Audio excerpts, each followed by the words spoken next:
बिस्मिल्लाहिर्रहमानिर्रहीम, अस्सलाम वालेकुम, good morning and welcome to morning at home. मैं हूँ आपकी मेज़बान जुगन काजिम और आज पाकिस्तान समेत दुनिया भर में विमेंस डे मनाया जा रहा है। आज इंटरनेशनल विमेंस डे है। 8 मार्च को विमेंस डे पूरी दुनिया में मनाया जाता है एंड ऑफ कोर्स हम पाकिस्तान में भी मनाते हैं।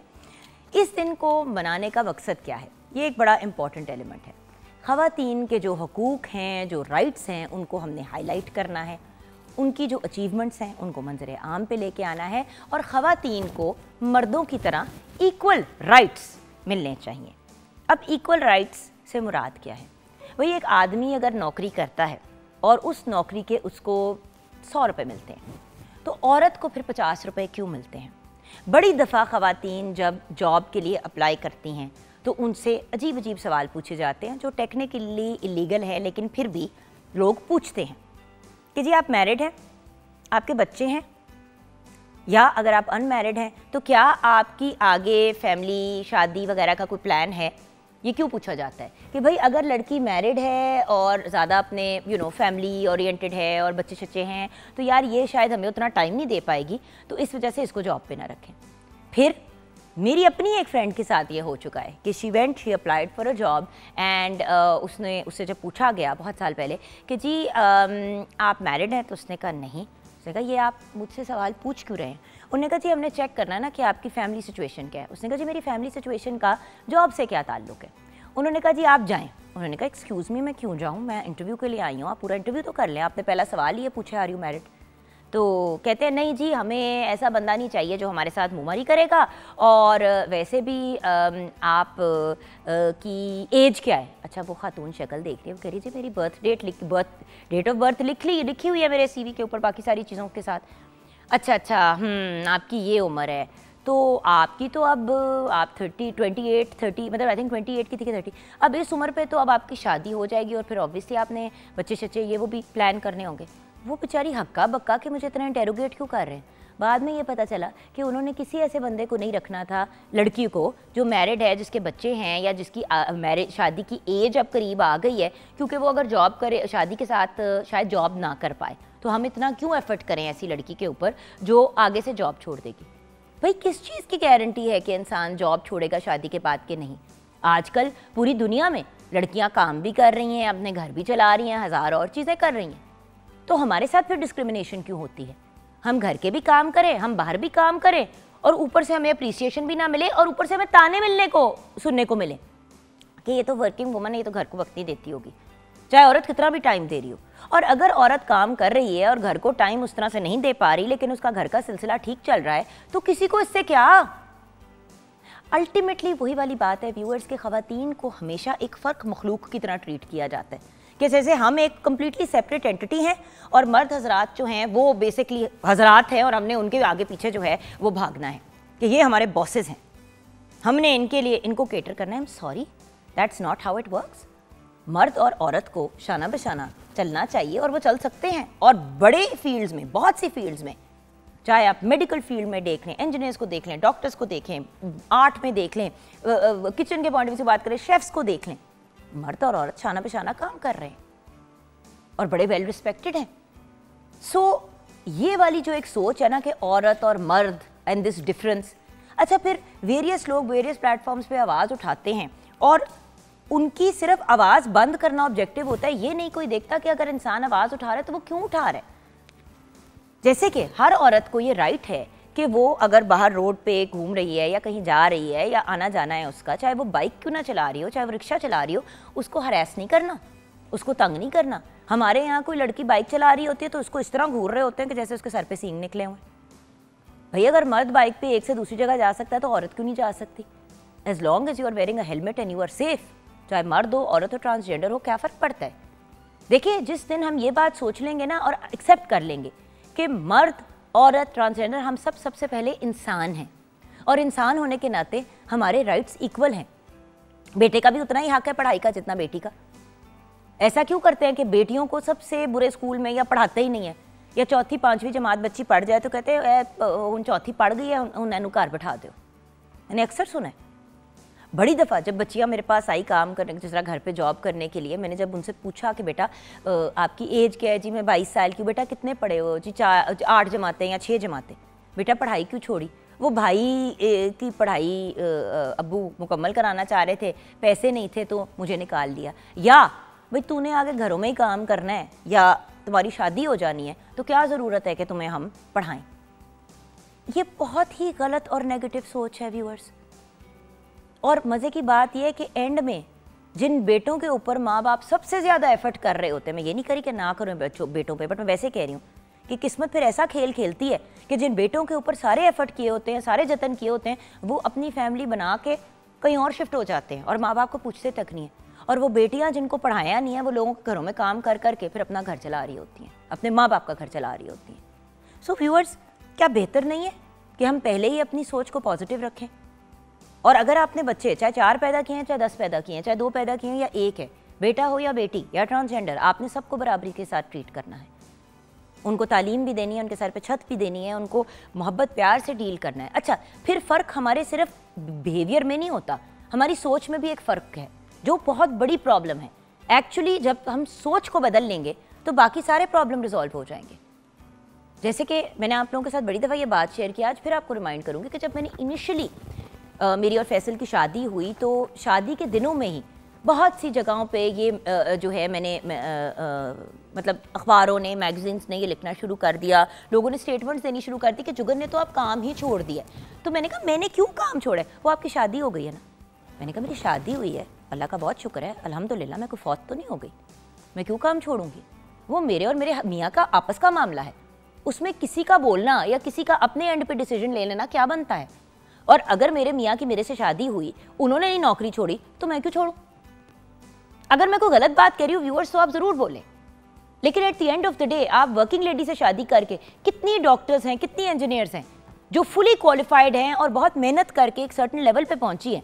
आज वो लड़कियां अपने घर में बैठी हुई हैं क्योंकि उनके घर वालों ने, उनके ससुराल ने या उनके हस्बैंड ने घूम के कहा कि बैठ जा घर, कोई ज़रूरत नहीं है काम करने का। भाई वर्किंग लेडी पढ़ी लिखी बच्ची से शादी की, उसकी ख्वाहिश है काम करने की, आप ज़बरदस्ती उसको घर बैठा रहे हैं। क्यों? काम करना, इज्जत से रोजी रोटी कमाना, ये तो बरकत की बात है और इससे आपका घर एक बहुत खुशहाल और पॉजिटिव डायरेक्शन में जा सकता है।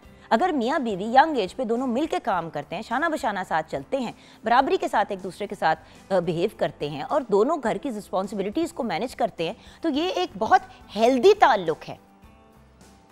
अब चाहे हम बच्चियों की बात करें, देखिए औरत इतने रोल्स प्ले करती है हमारी सोसाइटी में। वो माँ है, वो बहन है, वो बेटी है, वो बहू है। क्या रोल है जो एक औरत नहीं परफॉर्म करती और अच्छे तरीके से नहीं परफॉर्म करती? तो तनकीद करने के बजाय, नेगेटिविटी फैलाने के बजाय, लड़कियों को सप्रेस करने के बजाय अगर इन्हीं बच्चियों को, इन्हीं लड़कियों को इनकरेज किया जाएगा। भाई मैंने अगर बाहर निकलना है और मैंने लिबर्टी मार्केट जाना है शॉपिंग करने के लिए लाहौर में, तो मैं क्यों, अगर मैंने कराची में ज़ैनब मार्केट शॉपिंग करने के लिए जाना है, तो मैं क्यों इस परेशानी में ही रहूं कि आए हाय कोई मुझे तंग करने वाला नहीं? मैं क्यों अपने आप को बचा बचा के मार्केट्स में गुजरूं? क्यों? मर्द अपने आप को कंट्रोल में क्यों नहीं लेके आते? बात बड़ी सिंपल है, हर इंसान का राइट है कि वो अपनी ज़िंदगी अपने हिसाब से, अपने तरीके से, ऑब्वियसली अपने मुल्क, अपने हालात, अपने सर्कमस्टांसेस को मद्देनज़र रखते हुए। लेकिन इसका ये मतलब नहीं है कि एक बंदा जो है वो निक्कर और बनियान पहन के घूम रहा है और औरत जो है वो फुली कवर्ड भी अगर घूम रही है। एक औरत, अब मर्द अगर ऐसे घूम रहा है उसको कोई देख भी नहीं रहा, एक औरत fully covered, head to toe, जाब पहना हुआ, सारा कुछ है, ऐसे उसको बंदे देख रहे हैं। क्यों? देखिए ये वाली चीज़ें हमने घरों में अपने बच्चों को सिखानी है, हमने अपने बेटों की ट्रेनिंग करनी है। वीमेंस डे पे सबसे बड़ा पैगाम उन माओं को जाना चाहिए जो बेटों की माएँ हैं। आई हैव 2 sons, वैसे माशाल्लाह आई हैव 3 sons। मेरे जो स्टेप बेटा है वो भी मेरा ही बेटा है, कमाल, हमजा और हसन। इन तीनों को कंसिस्टेंटली मैं ये बात रिमाइंड करती रहती हूँ कि औरत के साथ तमीज़ से, अदब से, पोलाइटली, परमिशन, बात करनी है तो रिक्वेस्ट करके बात करनी है, ओवर नहीं होना, गुस्ताखी नहीं करनी, ऊंची आवाज़ में नहीं बात करनी, हाथ नहीं उठाना, गंदी निगाह से नहीं देखना, बाअदब अंदाज में पेश आना है उस औरत के साथ जिसका मकाम इतना बड़ा है कि बेटी को रहमत कहा गया है, बीवी को एक सुकून का बायस कहा गया है। अगर आप अच्छा सा अपना मियाँ बीवी ताल्लुक़ रखें तो आपकी बीवी आपके लिए बायस से सुकून बनेगी, उसी तरह जिस तरह आपका शौहर आपके लिए बायस से सुकून बनेगा, राइट? एंड देन माँ के तो पैरों तले जन्नत है भाई। जिस चीज़ के लिए आप पूरी ज़िंदगी स्ट्राइव करते हैं कि भाई हमने अच्छा बनना है, हमने ये करना है, हमने वो करना है, और फिर आपने कहाँ जाना है? आप अल्टीमेटली जाना चाहते हैं जन्नत में, राइट? हम सबकी ख्वाहिश है, अल्टीमेटली हमारी डिज़ायर ये है कि हमें जन्नत में छोटी सी कहीं जगह मिल जाए या जन्नतुल फिरदौस में आला तरीन मकाम हमें अता हो। तो वो कैसे होगा? वो तभी होगा ना जब हमारे अमल अच्छे होंगे। तो उस जन्नत जहां आप पहुंचना चाह रहे हैं वो आपकी माँ के पैरों तले है। माँ की खिदमत करते हैं, उसको रिस्पेक्ट देते हैं। मैंने तो बेटे बेटियों दोनों को बड़ी बदतमीजी करते हुए देखा अपनी माँओं के साथ, बट बेटे स्पेशली। सो ये सोचने की बातें हैं, कंसिडर करने की बातें हैं जिनको इग्नोर किया जाता है। बच्चियों के हक मारे जाते हैं इस लेवल पे कि माँ बाप ने बेटी को बेटे को दोनों को नाजों से पाला, बड़ी उनके साथ मोहब्बत की, वटेवर। माँ बाप दुनिया से रुखसत हो गए। अब बहन का हक बनता है, उसका हिस्सा बनता है, उसको जायदाद में हिस्सा नहीं दिया जाता, उसे बस इग्नोर कर दिया जाता है, निगेट कर दिया जाता है। देखिए, विमेंस डे इसलिए नहीं मनाया जाता कि मैंने जो पहनना है मुझे उसको पहनने का हक मिलना चाहिए। विमेंस डे के पीछे एक बहुत बड़ी सोच है, बहुत बड़ी फिलॉसफी है, और वो ये है कि हमने बराबरी पे चीज़ों को लेके आना है, ये नहीं कि हमने फहाशी फैलानी है। There is a difference. तो औरत जब आवाज़ उठाती है तो वो इसलिए आवाज़ उठाती है क्योंकि वो कहती है कि भाई मुझे एक इंसान की तरह और एक इक्वल ह्यूमन बीइंग की तरह ट्रीट करना चाहिए। बस हमको बहुत ज़्यादा डिमांड्स नहीं आपसे कर रहे। क्या इज्जत देना, मोहब्बत से पेश आना और एक बंदे को रिगार्ड के साथ लेके चलना इतना मुश्किल काम है? सोचने की बात है व्यूअर्स। 042992000648 हमारा फ़ोन नंबर है। मॉर्निंग एट होम फेसबुक का पेज है। शेफ़ हिबा एहसन हमारे साथ हैं। अस्सलाम वालेकुम। वालेकुम अस्सलाम। कैसी हो हिबा? मैं ठीक हूँ, आप कैसी हैं? अल्लाह का शुक्र। अच्छा हिबा, मुझे ये बताइए कि हम आज विमेंस डे की बात कर रहे हैं, आप अपनी क्या इसके बारे में मतलब फीडबैक देना चाहोगे? मैं भी यही कहना चाहूँगी कि जैसे हम देखते हैं कि बॉयज़ को, मेन को कितनी इम्पोर्टेंस मिलती है हर फील्ड में, एजुकेशन की फील्ड में, या जैसे पेरेंट्स का ही जैसे मैं जुगन मैम कह रही थी कि बेटों का ज़्यादा अहमियत दी जाती है कि बेटों को पढ़ाएं, लड़कियों को इतना नहीं पढ़ने देते, या पढ़ने देते भी हैं तो उन पे इम्पोज करते हैं कि तुमने ये पढ़ना है या इधर तक पढ़ लो। अपनी मर्ज़ी से जो वो बनना चाहती है वो नहीं बनने देते। तो मैं ये कहना चाहूँगी कि लेट योर गर्ल्स आल्सो मतलब बेटा अगर इंजीनियर बन रहा है और बेटी कह रही है कि मैंने भी इंजीनियर बनना है, हाँ जी, तो उसको कहा जाता है तू छाड़ देना, लड़कों वाली फील्ड है, तुमने क्या करना है, क्या करना है तुमने। हाँ। मुझे पता है कि बहुत सी बच्चियां आ गए। अच्छा, CSS बच्ची ने किया, CSS मतलब स्ट्रेट एज के साथ पास किया, फुल नंबरों से पास किया, क्या बहुत अच्छे रिजल्ट्स आए। बच्ची को घर बिठा दिया। बच्ची का ख्वाब था कि इवेंचुअली मैं ब्यूरोक्रेसी में जाऊंगी, ब्यूरोक्रेट बनूंगी। पढ़ लेते हैं तो फिर जॉब नहीं करने देते कि अच्छा पढ़ लो, जॉब नहीं करनी आगे। तो what's the point of studying कि अगर आप अपने पसंदीदा करियर नहीं ज्वाइन कर सकते, अगर आप नहीं कुछ कर सकते आगे, तो you know it kills the purpose. अब देखो ना, माशाल्लाह आपके ट्विन बेटे हैं जी, आपके बच्चे हुए। अब आप पे जब इतनी चीज़ें फील करती हो तो हिबा फिर वो चीज़ें अपने बच्चों में आपने इनकलकेट करनी है, आपने उनको सिखाना है। हाँ जी, कि लड़की की रिस्पेक्ट कैसे करनी है। अक्सर ऐसा होता है कि बेटों की जो माएँ होती है ना, जिनके बेटे ही होते हैं बेसिकली, वो ये सोचती हैं कि यार मेरे बेटे हैं, मेरे बेटे, क्योंकि बेटी नहीं होती तो कभी कभी एहसास भी नहीं पैदा होता इंसान में कि बच्चियों के मसाइल होते हैं। लेकिन आप खुद तो औरत ज़ात है, आपको तो पता है आप किस चीज़ से गुजरी है। कल को आपके घर अगर बहू आती है और उसके साथ बुरे तरीके से आपके बच्चे पेश आते हैं तो वो फिर आपकी मिस्टेक है। ये तो है, बिल्कुल। देखो, माओं को अपने बच्चों की जिम्मेदारी लेनी है। हम अगर अपने बेटों को सिखाएंगे कि भाई तुमने रोब और दबदबे में रहना है, अगले को एटीट्यूड दिखाना है, बदतमीजियां करनी है, उसको उसकी औकात से बाहर नहीं होने देना, इस तरह की फजूल बातें हम अपने बेटों को सिखाएंगे। या अगर बच्चा कहीं लड़ाई खेल रहा है अपनी कजन्स वगैरह के साथ, वो बच्ची पे हाथ उठाता है, आप उसको फौरन रोकें, बेटा लड़कियों पे हाथ नहीं उठाना। और बेसिकली हाथ उठाना क्यों है, चाहे आप दूसरे लड़के पे क्यों ना उठाएं। ये जो एक मेंटालिटी है ना, सॉरी डंगरों वाले के, हाथ थलाएगा तो मैं फिर दो अगो ला, छाड़ दो। दुनिया में हज़ार मसाइल हैं, कितनी कितनी प्रॉब्लम्स चल रही हैं। ज़रूरी है कि आप मार कुटाई, गाली गलोच, बदतमीजियों की तरफ अपना रुझान करें। राइट। अच्छा, किचन में क्या बन रहा है आज बन रहे हैं मोमोज और उसके साथ शामी कबाब। यार ये मोमोज क्या होते हैं, मुझे एक्सप्लेन करो। What are momos? Momos are basically dumpling type होते हैं। हाँ जी, डम्पलिंग्स हैं कहते हैं इसे। अगर हम अपनी नॉर्दर्न एरिया में चले जाएं तो उधर इसी को ममटूज कहते हैं। तो बेसिकली एक चीज़ है जिसके कई डिफरेंट नाम है। लेकिन मोमोज जो होता है वो यूजुअली राउंड होते हैं, राउंड होते हैं और ऐसे करके ऊपर से वो जिस तरह बंधे हुए होते हैं और उसके साथ वेरियस सॉसेज होते हैं, और फिलिंग्स भी बहुत सी होती हैं। फिलिंग्स भी काफी ज्यादा। तो आज आप कौन से मोमोज? हम चिकन मोमोज बनाएंगे। चिकन मोमोज बनाएंगे, तो रेसिपीज की तरफ चलते हैं। मोमोज की डो के लिए आपको चाहिए मैदा 2 कप, नमक 1 चाय का चम्मच, तेल 2 खाने के चम्मच और पानी हस्ब ज़रूरत गूंदने के लिए आपको चाहिए। और उसके अलावा फिलिंग के लिए आपको चाहिए चिकन का कीमा या कोई भी आप बीफ का भी कीमा ले सकते हैं, आधा किलो हरा प्याज, आधा कप लहसुन अदरक 1 चाय का चम्मच, नमक हस्ब जायका, काली मिर्च 2 चाय के चम्मच, सोया सॉस 2 खाने के चम्मच, ऑयस्टर सॉस 1 खाने का चम्मच, तिल का तेल 1 खाने का चम्मच। इसका मैं आपको तरीका बता देती हूँ। मोमोज़ की डो के लिए आपने जो ड्राई इंग्रेडिएंट्स हैं मैदा और सॉल्ट मिक्स कर लें सबसे पहले, फिर उसमें ऑयल डाल के अपने आपने फिंगर टिप से उसको मिक्स कर लेना है, फिर आपने पानी हस्ब ज़रूरत डाल के उसको गूंद लेना है।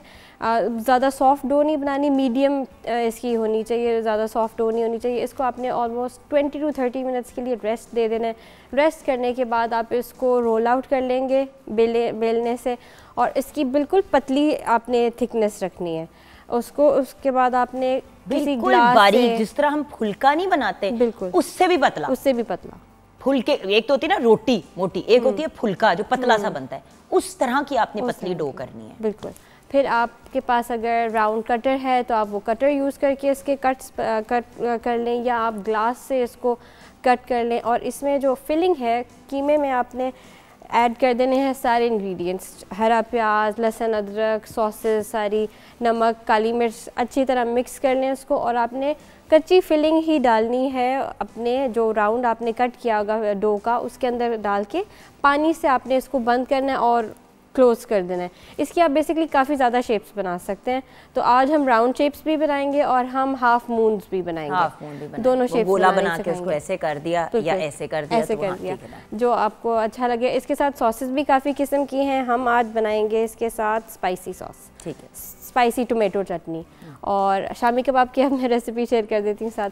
शामी कबाब के लिए आपको चाहिए चिकन आधा किलो, बोनलेस ले सकते हैं, विद बोन्स भी ले सकते हैं, चने की दाल 1/4 किलो, प्याज 2 अदद, लहसुन 1 जवा, अदरक 1 टुकड़ा, गरम मसाला 1 खाने का चम्मच, नमक हस्बे जायका, सुरख मिर्च पाउडर 2 चाय के चम्मच, ज़ीरा 1 चाय का चम्मच और हरी मिर्च 2 अदद।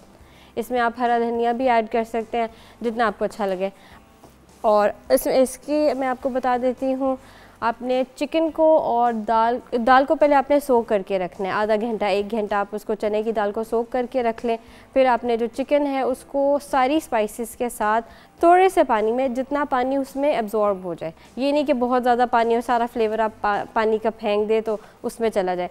थोड़े से पानी में आपने चिकन को पका लेना है सारी स्पाइसेस के साथ, फिर उसमें दाल भी ऐड करके दाल को भी पका लेना है।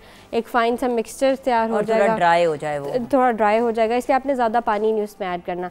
चिकन को आपने अलग कर लेना है और जो दाल है उसको आपने प्रोसेसर में ग्राइंड कर देना है। चिकन को ग्राइंड इसलिए नहीं करना, तो अगर आपको पसंद है बिल्कुल फाइन शामी कबाब तो आप चिकन भी ग्राइंड कर लें, लेकिन रेशे ज़्यादा अच्छे लगते हैं। हाँ। तो आपने चिकन अलग करके हाथ से करना है, रेशे करके फिर आपने दाल वाले मिक्सचर के साथ इसको ऐड करके इसमें जो आपके फ्रेश इंग्रेडिएंट्स हैं, प्याज, हरा धनिया, हरी मिर्चें फाइन चॉप करके आपने ऐड करके कबाब शेप दे के एग ऐड कर लें इसमें, या एग की कोटिंग बाद में करके शैलो फ्राई कर लेने हैं। यहाँ पे एक बात कहूँगी, जैसे कि आप जानते हैं बस इन अ फ्यू डेज़ रमज़ान की आमद है, मेरी आपसे रिक्वेस्ट है कि ये वो चीज़ें हैं जो आप घर पे बना सकते हैं, पहले से रख सकते हैं। शामी कबाब तो आपको पता है पूरा रमज़ान खाए जाते हैं, कभी सहरी में खाए जाते हैं, कभी इफ्तार में खाए जाते हैं, कभी रात को खाने में चावल बना लिए, पुलाव बना लिए, ज़ीरे वाले चावल साथ शामी कबाब खा लिए कि मतलब रात का खाना निकल जाए। सो ये वो चीज़ें जो हम पहले से बना सकते हैं। लेकिन शामी कबाब की जब आपने शेप बनानी है ना व्यूअर्स, आपने बहुत ख्याल करना है, क्योंकि शामी कबाब की अगर आप उस वक्त शेप बनाते हैं जब वो गर्म होता है ना, तो उसमें क्रैक्स आने शुरू हो जाते हैं। एक दफ़ा आपका मटीरियल ठंडा हो जाए, बेशक थोड़ी देर आप फ्रिज में रख लें, उसके बाद जब आप उसकी शेप बनाएंगे ना तो आपको तंग नहीं करेगा। और शेप बना के बेशक कुछ फ्रीज़ कर दें, कुछ आपने उस वक्त इस्तेमाल कर लिए, और फिर जब आपने बनाना है, वर्स्ट केस सिनारियो अगर आपकी शेप नहीं टूट रही है, कोई मसला है, होता है ना कुछ लोग तेल ज़्यादा डाल देते हैं फिर वो टूटने, तो उसका एक बेहतरीन ऑप्शन ये है कि अंडे में डिप करके आपने उसको फ्राई कर लिया। यहाँ पे ब्रेक की तरफ बढ़ते हैं व्यूअर्स। जैसे कि आप जानते हैं आज इंटरनेशनल वुमेंस डे मनाया जा रहा है, लेकिन उसके साथ साथ आज एक बहुत इंपॉर्टेंट चीज़ पे डिस्कशन करनी है, वो है सुनने के मसाइल, हियरिंग प्रॉब्लम्स जो पैदाइश से लेके लेटर ऑन इन लाइफ भी शुरू हो जाते हैं, हम उन पर डिस्कशन करेंगे। कानों में जो वैक्स होती है लोग तिनके मार मार के निकालते हैं, उस पर भी बात करेंगे ब्रेक के बाद।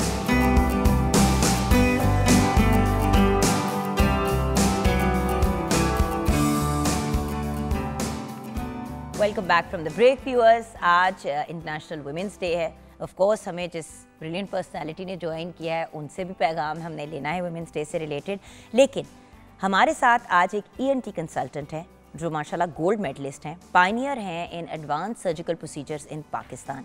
इसके अलावा डिफरेंट मेडिकल बुक्स के ऑथर भी हैं। अगर मैं कहूँ कि मोटिवेशनल स्पीकर है तो ये बात गलत नहीं होगी, क्योंकि सिर्फ मेडिसिन की नहीं बल्कि ज़िंदगी की बड़ी पॉजिटिव एडवाइस हमें ये देते हैं। फॉर्मर प्रिंसिपल है the Allama Iqbal medical college, Jinnah hospital, Lahore. Professor doctor Mohammad Rashid Zia हमारे साथ हैं। अस्सलाम वालेकुम डॉक्टर साहब। वालेकुम सलाम। डॉक्टर साहब, आज विमेंस डे है तो पहले इंटरनेशनल विमेंस डे का पैगाम दे दें, उसके बाद बढ़ते हैं हियरिंग इश्यूज़ की तरफ, और जिनको हियरिंग इश्यूज़ नहीं है वो गौर से सुन ले। डॉक्टर साहब का message. Women day certainly WHO ने कुछ चीज़ें फाइनलाइज की हुई हैं, तो मदर, बेटी, बहन, वाइफ, हर रंग में जितने कुदरत के रंग हैं, कुदरत ने सबसे ज़्यादा इंसान में और इंसानों में माँ को, बेटी को, बीवी की सूरत में सबसे ज़्यादा खूबसूरती उसी में समो दी है। Certainly we should respect and regard for this very relationship. Thank you so much doctor साहब। अच्छा, अब बढ़ते हैं आज के अपने हमारा जो टॉपिक है उस पर। डॉक्टर साहब, सुनना अल्लाह ताला की इतनी खूबसूरत ये एक हमें उन्होंने सेंस दी हुई है, और जो इंसान सही सुन सकता है या प्रॉपर उसकी हियरिंग होती है, 20/20 हियरिंग होती है, उस बंदे की ज़िंदगी बहुत आसान होती है उसकी बनिस्बत जो एक कान से नहीं सुन सकता या जिसके दोनों कानों में थोड़ी बाकी लोगों के बनिस्बत आवाज़ कम आती है। वो एक डिफरेंट लेवल के अजियत और टॉर्चर से गुजरता है। और कुछ ऐसे लोग भी हैं जो पैदा ही सुनने की सलाहियत के साथ नहीं हुए। तो मैं शुरू से लेके एंड तक जाना चाहती हूँ, और लेटर इन लाइफ अक्सर 50-60 प्लस के बाद, 60 प्लस के बाद बहुत से लोगों को कानों के मसाइल शुरू हो जाते हैं, सुनना नहीं, सही सुनाई नहीं देता। अब इसमें वो लोग नहीं मैं इंक्लूड करूँगी जो शोहर हैं, जो अपनी बीवियों की वैसे ही बात नहीं सुनते, क्योंकि वो एक मुख्तलिफ प्रॉब्लम है, वो नफ्सियाती है, उस पर हम किसी और दिन बात करेंगे, जिसको हम सेलेक्टिव हियरिंग कहते हैं। सबसे पहले डॉक्टर साहब, माँ के पेट में क्या कोई ऐसी चीज़ हो सकती है जिसकी वजह से बच्चा सुन ना सके, और जब वो पैदा हो तो उसकी सुनने की सलाहियत ना हो?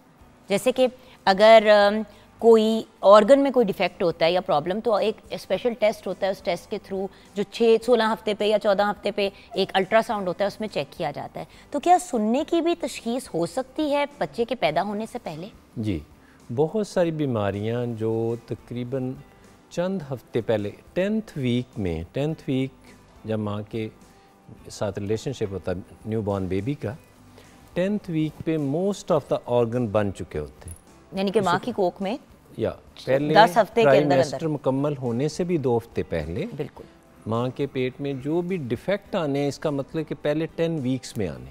अच्छा। नंबर 1, उन डिफेक्ट में 2 बड़ी वजूहात ये हैं कि एक फैमिली है जिसमें ऑलरेडी बार बार विजन का प्रॉब्लम आ रहा है, हियरिंग का प्रॉब्लम आ रहा है या देखने का, तो खुदारा उसमें बार बार कज़न मैरिजेस पे फोकस ना किया जाए। अगर फैमिली में ऑलरेडी 2-3 लोगों को बाई बर्थ बच्चा ऐसा पैदा हो चुका है, तो कज़न मैरिजेस बार बार करने से ये डायबिटीज़, सिस्टिक फाइब्रोसिस, इतनी बीमारियां हैं, बहुत सारे सिंड्रोम्स हैं जो इसी टाइम पे अगर कज़न मैरिजेस अवॉइड की जाए, नंबर 1। नंबर 2 कि पहले ट्राइमेस्टर में मदर को किसी सूरत में ड्रग्स ना दी जाए, मेडिसिन ना दी जाए, जिसपे एंटीबायोटिक्स, अगर सिगरेट नोशी करती है तो वो बिल्कुल छोड़ दें। वेपिंग शेपिंग भी इसमें इंक्लूडेड है। कोई ऐसी चीज़ नहीं करनी जो उस बच्चे को नुकसान पहुंचाए। एक्टिव स्मोकिंग भी नहीं करनी, हस्बैंड ने भी नहीं उस कमरे में करनी, बिल्कुल। और आपने जाके ऐसी जगहों पे भी नहीं बैठना। अक्सर होता है कि आप किसी गेट टुगेदर पे फैमिली पे जाते हैं, आज भी अनफॉर्चुनेटली अव्वल तो इतनी डेंजरस है स्मोकिंग कि कोई एक बंदे ने अगर या 2 लोगों ने पीनी है तो बाहर जाके आप सिगरेट पिएं। अव्वल तो ना पिएं, बहुत बुरी चीज़ है, लेकिन अगर पी रहे हैं तो कम से कम 50 जो 10 और लोग साथ बैठे हुए हैं उनको तो ना मारें।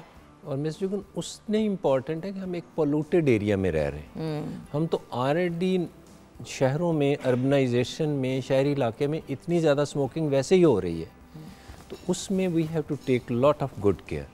नंबर 2, वायरस इन्फेक्शंस जितनी हैं, साइटोमेगालोस और बहुत सारी वायरस की इन्फेक्शन है जिसमें ये डैमेज होता है और पहले चंद हफ्तों में ही होता है।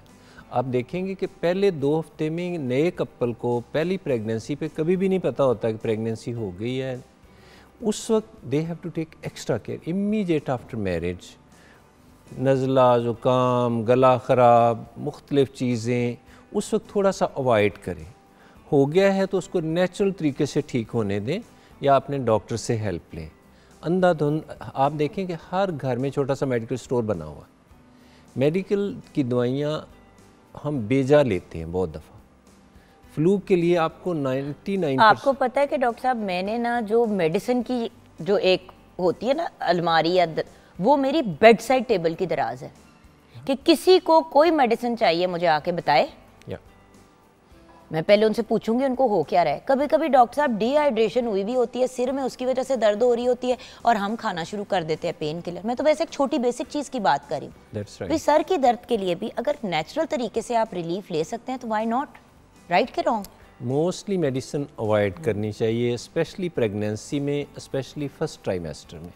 सब लोग तो 40 दवाइयों पे रहे हैं। अच्छा, अब इसका ये मतलब नहीं है कि प्रेगनेंसी में आप अपनी मल्टीविटामिन ना लें, वो उस तरह से अद्वियात में नहीं आता, वो सप्लीमेंटेशन में आता है। जैसे कि फॉलिक एसिड है, प्रीनेटल वाइटामिन्स हैं, कुछ इस तरह की चीज़ें होती हैं जो आपको आपकी गायनेकोलॉजिस्ट देती है, वो आप ज़रूर लें, राइट डॉक्टर साहब? डाइट बैलेंस रखें, अपनी अद्वियात जो डॉक्टर ने प्रेस्क्राइब किए वो रेगुलर लें और अपनी गायनेकोलॉजिस्ट को, ऑब्स्टेट्रिशियंस को टाइमली दिखाएं, क्योंकि उसमें ब्लड प्रेशर और शुगर का कई दफ़ा चंद माहों में 1 in 10 होता है और तो उनको टाइमली अद्वियात लेने से बेबी बिल्कुल सेफ रहता है। लेकिन डॉक्टर साहब, सुनने में किस तरह प्रॉब्लम हो सकती है माँ के पेट में? कोई मतलब, एक तो आपने कहा ना कि मोरोसी हो सकता है कि जिस तरह फैमिली में एक चीज़ चलती आ रही है और फिर आप फर्स्ट कजन्स की आपस में शादी कर दें तो फिर तो कोई ना कोई प्रॉब्लम होने का खदशा हो सकता है। ये 3 चीज़ें हो गई, एक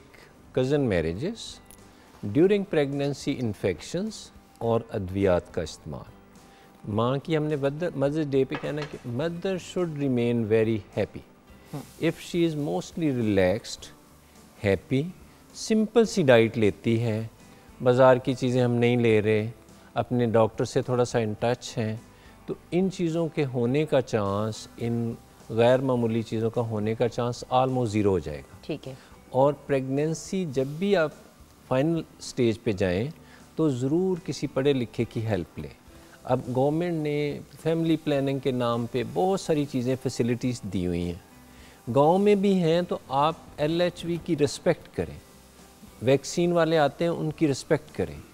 प्लीज़ एक आम अनपढ़ बंदे से हेल्प ना लें ड्यूरिंग डिलीवरी। अच्छा, अब क्या पैदाइश पे डिफेक्ट्स हो सकते, क्या पेट में पता चल सकता है माँ की कि बच्चे को हेयरिंग का प्रॉब्लम होगा? पहले ये बताएं। पहले ट्राइमेस्टर के एंड से बहुत पहले बहुत सारी बीमारियां including many of the diseases related to hearing का बिल्कुल एक्यूरेसी से हार्मोनी टेस्ट है, बहुत सारे टेस्ट हैं जो मदर का ब्लड लेके एग्जैक्टली पता किया जा सकता है। एमनियोटिक फ्लूइड लेके लिया जा सकता है। 6 वीक्स पे छोटी सी माइक्रोबायोप्सी लेके, वो जो प्लेसेंटा की लेते हैं, उससे किया जा सकता है। ठीक है। बहुत सारी बीमारियों को बहुत पहले डायग्नोज किया जा सकता है। यानी कि अगर आपकी फैमिली के अंदर एक हिस्ट्री है सुनने की, देखने की, कोई इस किस्म के इश्यूज हैं, तो पहले से आप अगर तशखीस कर लेंगे तो बच्चे की पैदाइश पे ही या उसके फ्यू वीक्स मंथ्स के अंदर ही उसका इलाज किया जा सकता है। अब तो ऐसी भी डॉक्टर साहब सर्जरीज हैं कि माँ के पेट में ही आप ऑपरेट कर देते हैं। उसको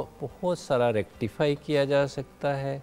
कुछ बीमारियां हैं जिसमें बच्चे ने इन एनी वे बहुत क्रिपल रहना है, सिस्टिक फाइब्रोसिस है, इसका पता एग्जैक्टली 6 से 8 वीक्स में पता चल जाता है। तो उस वक्त पेरेंट डिसाइड कर सकते हैं कि ऐसा बच्चा जो फुल्ली आप फिर डिसाइड कर सकते हैं कि आपने उसकी केयर किस तरह से मैनेज करनी है आगे जाके। आप देखें ना, अगर आप जहनी तौर पे तैयार हैं कि आपका बच्चा डिफरेंटली एबल्ड पैदा होना है, तो आप फिर उस वक्त ये डिसीजन ले सकते हैं कि भी हमने अब बच्चे जब पैदा होगा तो क्या क्या स्टेप्स लेने हैं और किस किस तरीके से इस चीज़ को मैनेज करना है। It should be taken care of, that's right.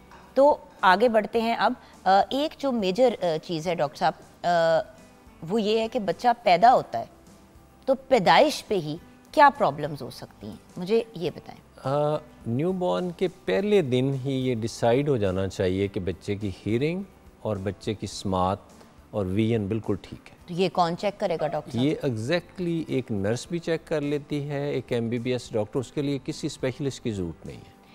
बच्चे की वीएन तक एबीसी का तो बिल्कुल क्लैरिटी से पहले दिन पता चले। अब छोटी छोटी गेजेट्स बन गई हुई हैं जो एग्जैक्टली कान के पास ही लगाएं तो बता देती है कि हीरिंग बिल्कुल नॉर्मल है। अच्छा ठीक है। और उस गेजेट्स के बगैर भी अगर बच्चा, क्योंकि पहले तो डॉक्टर साहब यही होता था, ऐसे ऐसे चुटकी करते थे, ऐसे ऐसे चुटकी करते थे कि बच्चा देख रहे। हमजा की बारी तो यही था 17 साल पहले, चुटकी बजा ली, फिर वो विजन को ऐसे फॉलो कर लिया, मतलब इस तरह की कोई लाइट इधर जलाई फिर इधर, मतलब इस तरह की चीज़ें होती थी। वो basic application, history taking, examination अभी भी हाईली यूज़फुल है। वो एक पढ़ा लिखा बंदा, एक नर्स, डॉक्टर ऑलमोस्ट 98% एक्यूरेसी से बता सकती है कि हीरिंग तो विद इन नॉर्मल रेंज। अच्छा डॉक्टर साहब, फॉर एग्जांपल नहीं है नॉर्मल, तो पैदाइश पे वो क्या प्रॉब्लम्स हैं जो हो सकती हैं सुनने की? इन केस ये देखा गया कि अगर फर्स्ट 6 मंथ्स में पता कर लिया जाए कि हीरिंग नॉर्मल है या नॉर्मल नहीं है, तो उस नॉर्मल ना होने वाले को भी एब्सोल्युटली नॉर्मलाइज किया जा सकता है। डॉक्टर, मैं ये पूछ रही हूँ कि वो क्या प्रॉब्लम्स हैं, मैं प्रॉब्लम्स जानना चाहती हूँ। वो प्रॉब्लम मेनली ये है कि अगर मतलब कोई चीज़ बंद होती है, कोई चीज़ उगी हुई होती है, कुछ ब्लॉक होता है, आप समझ रहे हैं? उसमें 3 चीज़ें विजन में होता है कि ऑप्टिकल नर्व जो है वो सुंगड़ गई या मोतिया आ गया। मेरा मतलब ये है कि क्या क्या हो सकती है उसमें 3 मेन चीज़ें होती हैं। एक तो ये कि बाई बर्थ उसके डेवलपमेंट के दौरान वो हीरिंग का जो सेंसर है, जो जिसको कोक्लिया कहते हैं, वो बना ही नहीं है। नंबर 1 बना है तो वीक बना हुआ है। नंबर 2 ये कि बना बिल्कुल ठीक है, उसके अंदर फ्लूइड आ गया है, पानी आ गया है। ये इनिशियल फर्स्ट फ्यू वीक्स में बहुत आम मसला है कि बच्चे के कान के पर्दे के अंदर वाली साइड पे वही जो फ्लैम सी नोज से निकल रही है, क्योंकि बच्चा, आपको एग्जैक्टली पता है कि 6 मंथ्स पानी में तैर रहा होता है, उसमें बहुत सारी चीज़ें, उसके अपना भी किडनी का फंक्शन सारा हो रहा होता है। तो वो फ्लूइड अगर किसी वजह से कान में ट्रैप हुआ है, कान के बाहर के हिस्से में कोनियम इकट्ठी हुई है, तो that can be nicely treated with very little treatment, simply. ठीक है, ये वो चीज़ें हैं जो आम वजूहात हैं। अच्छा, लेकिन डॉक्टर साहब मेरा जो एक कंसर्न है, आपने कहा कि कॉक्लिया नहीं बना हुआ, अगर नहीं बना हुआ तो फिर क्या करें? या आधा बना हुआ या सही नहीं बना, तो फिर उसका हल क्या है? वो हमारे पास बहुत फाइन टेस्ट मौजूद हैं, वो ऑलमोस्ट जितने भी टीचिंग हॉस्पिटल में सब में अवेलेबल है। एग्जैक्ट पता किया जा सकता है कि 90% ठीक है, 50% ठीक है, 30% ठीक है।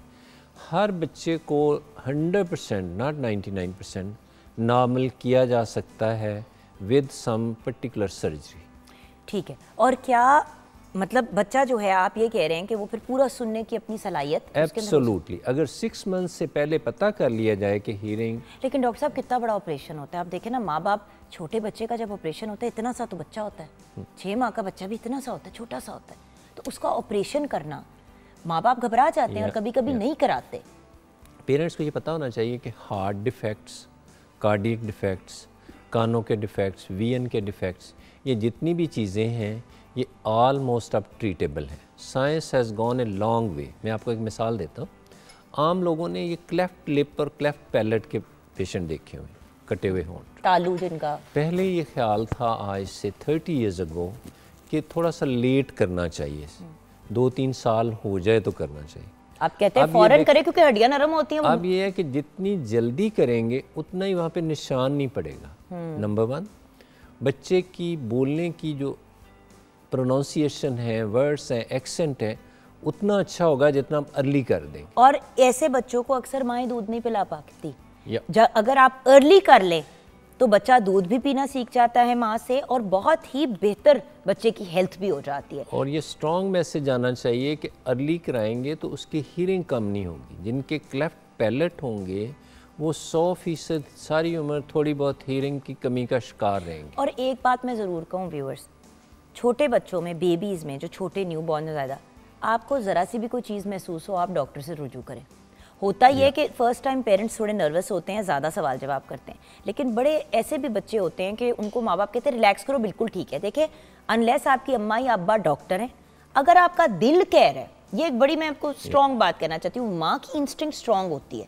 अगर दिल कह रहा है, खटक रही है कोई बात कि ये ठीक नहीं है, ये चीज़ ठीक नहीं है, बच्चा सुन नहीं रहा सही तरीके से, रिस्पॉन्ड नहीं करता, फ़ौरन डॉक्टर के पास लेके जाएं। डॉक्टर साहब खुद कह रहे हैं कि ये मतलब फर्स्ट 6 मंथ्स के अंदर, फर्स्ट ईयर के अंदर बहुत आराम से ये मामला हल हो जाते हैं, आगे जाके फिर प्रॉब्लम बनती है। डॉक्टर साहब यहाँ पे ब्रेक लेते हैं, ब्रेक के बाद जब वापस आएंगे, ये तो हो गया ना न्यू बॉर्न बेबी, उन बच्चों का क्या कि बिल्कुल नॉर्मल सुन रहे थे और फिर एकदम से 6-7 साल की उम्र पे उनको सुनाई नहीं देता, आप आवाज़ें ले रहे हैं, कुछ रिस्पॉन्ड ही नहीं कर रहे, ये क्या है। फिर ऐसा भी होता है कि लेटर ऑन इन लाइफ जब आप एक सर्टेन एज पे पहुंच जाते हैं, 60+ पे चले जाते हैं, तो सुनना कम हो जाता है, विजन भी कम हो जाती है। क्या प्रॉब्लम है ये, ब्रेक के बाद डिस्कस करें। Welcome back from the break viewers. Professor doctor Mohammad Rashid Zia ENT specialist हमारे साथ हैं। डॉक्टर साहब, ब्रेक से पहले जिधर हमने बात छोड़ी मैं वहीं से बात को उठाना चाहती हूँ। मुझे ये बताइए कि जो बच्चा बिल्कुल ठीक है, माँ बाप को कभी कोई इशू नहीं हुआ, आवाज़ दी, उसने रिस्पॉन्ड भी किया, अब बच्चा 5-6 साल 10 साल की उम्र पे पहुंचा है, खुद बोल भी सकता है, अच्छा उसकी स्पीच भी क्लियर नहीं हो रही, स्पीच भी नहीं ठीक हो रही और बात सही से नहीं सुन रहा, ये क्या होता है? ये तीनों का 99% साइंस में देखा गया है कि अगर बच्चा थोड़ा लेट बोल रहा है, साफ लफ्ज़ नहीं अदा कर रहा, या टीचर बार बार कह रही कि अटेंटिव नहीं है, तो आप समझें कि उसकी हीयरिंग कम है, वो 100% नॉर्मल नहीं है। बेबी उतना ही सुनता है जितना उसका कान एफिशिएंट है। और सबसे आम वजह बच्चे की नोज़ और कान की इन्फेक्शन है। नाक और कान की इन्फेक्शन बहुत कॉमन वजह है हीयरिंग। जैसे हम इस वक्त बोल रहे हैं ये 30-35 डेसिबल, और एक फ़ीमेल टीचर एवरेज यहीं पे बोलती। इतनी आवाज़ एक बच्चे को 20 डेसिबल भी कम है, उसको बिल्कुल 20 बच्चों में पता नहीं चल रहा टीचर क्या बोल रही। सो ही वॉन्ट बी वेरी अटेंटिव, और वो दरमियान में खेलना शुरू कर देगा, चलना शुरू कर देगा, because he doesn't know what the teacher is saying. You see viewers, एक बात यहाँ पे मैं क्लियर करना चाहूँगी डॉक्टर साहब आपकी हेल्प के साथ। हमारे यहाँ जब बच्चा इस तरह से बिहेव करता है ना, हम ये नेचुरली प्रिज्यूम करते हैं कि इसको या तो कोई लर्निंग डिसेबिलिटी है या कोई और मेडिकल मतलब या कोई और नफ्सियाती रिलेटेड या सीखने से रिलेटेड, या मतलब कि ये न्यूरो डाइवर्जेंट है। व्यूअर्स, सबसे पहले उनकी बेसिक जो सेंसेस हैं उनको चेक करें। कभी कभी बच्चे को नज़र नहीं आ रहा होता, जिसकी वजह से उसकी आईज़ अजीब सी हो रही होती है, तो लोग कहते हैं कि ये बच्चा स्पेशल है। हर बच्चा स्पेशल है, अल्लाह ताला ने हर बच्चे को स्पेशल और खूबसूरत और प्यारा बनाया है, लेकिन नेचुरली प्रिज्यूम कर लेना कि बच्चा डिफरेंटली एबल्ड है बिकॉज आपने चेक ही नहीं किया। क्योंकि डॉक्टर साहब बड़े एकदम से ले, इसको ADHD है, इसको ये बच्चा ऑटिस्टिक है, ये स्पेक्ट्रम पे है, इसको ये है, इसको एक तो हम लेबल भी फौरन कर देते हैं ना, चेक किए बगैर। इतने बच्चों की हियरिंग का इशू होता है और उनको आप लर्निंग डिसेबिलिटी कह देते हैं। बिल्कुल स्ट्रॉन्ग मैसेज आना चाहिए कि स्कूल जाने से पहले, अब 3 साल पे ऑन एवरेज बच्चा स्कूल जा रहा है, विजन और हीयरिंग के बारे में 200% पेरेंट्स को कंफर्म होना चाहिए कि हीयरिंग बिल्कुल ठीक है। वो विस्पर भी सुनता है, वो छोटी सी दूर चीज़ को भी अच्छी तरह रिकग्नाइज करता है। अगर ऐसे नहीं है, थोड़ा सा डाउट है, जैसे आपने एक बड़ी फाइन बात की कि गट फीलिंग, अगर माँ को थोड़ा सा शक पड़ जाए कि बच्चे में कुछ है, तो प्लीज़ किसी प्रॉपर क्वालिफाइड डॉक्टर से चेक करवा लें, क्योंकि nip the evil in the bud आप शुरू में करेंगे तो ये 100% ट्रीटेबल है। लेकिन डॉक्टर साहब, यंग बच्चों में हियरिंग का प्रॉब्लम होने का रीज़न क्या होता है? मेरी एक दोस्त है, उसका बच्चा स्विमिंग बहुत करता था, उसके कान में इन्फेक्शन हुई, उसने एक कान से सुनना ही उसका ख़त्म हो गया। हाउ, व्हाट, ये क्या है? 2-3 जो बड़ी वजूहात हैं। नंबर 1 इन्फेक्शन है, नंबर 2 यानी कि इन्फेक्शन से भी आप टोटली अपनी हियरिंग लूज कर सकते हैं। आप जो मेजर है 40 से 80% तक इन्फेक्शन, वायरल इन्फेक्शन हो, बैक्टीरियल हो, टाइफाइड है, ट्यूबरकुलोसिस है, जॉन्डिस है, इन सब में हियरिंग कम हो जाती है। आप देखें ना व्यूअर्स, इसीलिए मैं हमेशा कहती हूँ आंख की इन्फेक्शन और कान की इन्फेक्शन को सीरियसली लिया करें। आईसाइट चली जाती है लोगों की, इतनी बार इन आंखों में इन्फेक्शन हुई कि आईज ही डैमेज हो गई, और जो उनकी आईसाइट वीक होनी थी जाके 40-50 साल की उम्र पे, वो 20-22 साल की उम्र पे ख़राब होनी शुरू हो जाती है। इनोसेंस की वजह से, इग्नोरेंस की वजह से आज की डेट में भी लाहौर में हर साल हर टीचिंग हॉस्पिटल में मल्टीपल पेशेंट लाए जाते हैं जिनकी विजन टोटल जा चुकी होती या हियरिंग टोटल जब जा चुकी होती है, उसके भी 6 मंथ्स के बाद रिपोर्ट कर रहे हैं। जो पहले मंथ में अगर फर्स्ट वीक में आप रिपोर्ट कर दें तो 99% ट्रीटेबल भी है और टोटल अवॉइडेबल भी है। ठीक है। या अच्छा डॉक्टर साहब, अगर फॉर एग्जांपल हम जाएं ओल्डर ईयर्स पे, जैसे कि हमारे एज ग्रुप में जहाँ पे अब बच्चे हो गए हैं और हम एक अपनी स्टेबिलिटी की लाइफ की तरफ आ गए, इस स्टेज पे अगर एकदम से कान में किसी का एक कान में सुनाई हल्का हल्का कम आना शुरू हो जाए, जैसे कि मैंने अपने हस्बैंड को नोटिस किया, ऑब्वियसली 13 इयर्स ओल्डर, अब लेफ्ट कान से उनको सही आवाज़ नहीं आती, उनको टिनाइटस है डॉक्टर ने कहा है, और वो कान डैमेज हो चुका है जिसकी वजह से उनको 70% अपने लेफ्ट कान में आवाज़ आती है, नॉट 100%। वो कहते हैं मुझे कॉन्स्टेंटली रिंगिंग की या तो आवाज़ आ रही होती है, और जब रिंगिंग नहीं हो रही होती तो उस वक्त कोई बात करता भी है, लेफ्ट साइड से बात करे तो आधी बात समझ आती है आधी नहीं आती। ये क्या है? फैसल की तो इतनी एज भी नहीं है। यंग एज में अगर इन्फेक्शन लो ग्रेड रही है और बंदे ने इग्नोरेंस शो की है, टाइमली ट्रीटमेंट नहीं ली, उसके कान के अंदर जो 3 फाइन हड्डियां हैं उन्होंने वीक हो गई हैं, जैम हो गई हैं, वो वक्त के साथ उनके जॉइंट हैं छोटे छोटे वो फिक्स होते जाते हैं। और वंस इट्स फिक्स्ड या इंटरनल कॉक्लियर डैमेज हो गया है तो ये वो मेन वजह है जिससे इन्फेक्शन से ये हीयरिंग कम हो जाती है। अब इस उम्र पे डॉक्टर साहब क्या नया कॉक्लिया या कोई आला डल सकता है कान में? आप कान के अंदर मैं कह रही हूँ, बाहर नहीं। कान में अब इतनी ब्यूटी आ गई है इस सर्जरी में, इस कमाल में, कि ये ऑलमोस्ट 98% पेशेंट्स जिनकी हीयरिंग टोटल भी जा चुकी है या 80% जा चुकी है, उनको नॉर्मलाइज किया जा सकता है। लेकिन डॉक्टर साहब मैं अपनी सास की बात करूँ, अल्लाह ने ज़िंदगी से सेहत, she is a wonderful woman, but उनको हियरिंग, उनकी फैमिली में हियरिंग का इशू है, लेटर ऑन इन लाइफ ना इनको कान हियरिंग के होते, मतलब इनकी फैमिली में जेनेटिकली मम्मी की साइड पे। अब मम्मी वो उनको डिवाइस है जो वो पहनती हैं दोनों कानों में, डॉक्टर साहब वो इतनी तंग होती हैं, अगर कहीं म्यूजिक चल रहा कोई चीज़ हो रहा तो इस तरह उतार के उसको साइड पे करती हैं और अक्सर नहीं पहनती। तो बाहर से लगाने वाली चीज़ तो डॉक्टर साहब बड़ा तंग करती है इंसान को, इवन हमारे, और आपको पता है हमारे बुजुर्ग एज के साथ थोड़े से जो है ना सेंसिटिव हो जाते हैं, थोड़े से बच्चों की तरह हो जाते हैं, तो उनको हमने तकलीफ नहीं देनी, तो इसका मुझे हल बताएं। उसके लिए 2 बहुत फाइन चीज़ें अब हैं, क्योंकि बुजुर्गों को आवाज़ नहीं आती, उनको आला देते हुए लगाते नहीं है, दांत गिर गए डेंचर दिए डेंचर नहीं लगाते, आंखों की प्रॉब्लम है एनके पहनाने की कोशिश की एनके नहीं पहनते। अब और किस तरह आप ज़बरदस्ती तो नहीं कर सकते, तो इसके बेहतर हल नहीं है, जिस तरह लेज़र अब आ गया है आई का, तो आपकी 70 ईयर्स पे भी विजन बिल्कुल ठीक हो जाती है। 10 ये सही कह रहे हैं, हो सकती है, 6/6 हो जाती है। हाँ। जो हीयरिंग के बारे में वी कैन से कि अगर आप बड़ा ऑपरेशन नहीं भी करवाना चाह रहे तो 2 गैजेट्स अवेलेबल हैं, ये कान के अंदर लग जाती हैं, जस्ट लाइक कॉन्टैक्ट लेंसेज, उसको CIC बोलते हैं, कम्प्लीटली इन द कैनाल। वो एक छोटा सा होते हैं, हाँ, छोटा सा आला कान के पर्दे के पास रखा जाता है। It is so low weight, European brand का भी है, अमेरिकन ब्रांड का भी है।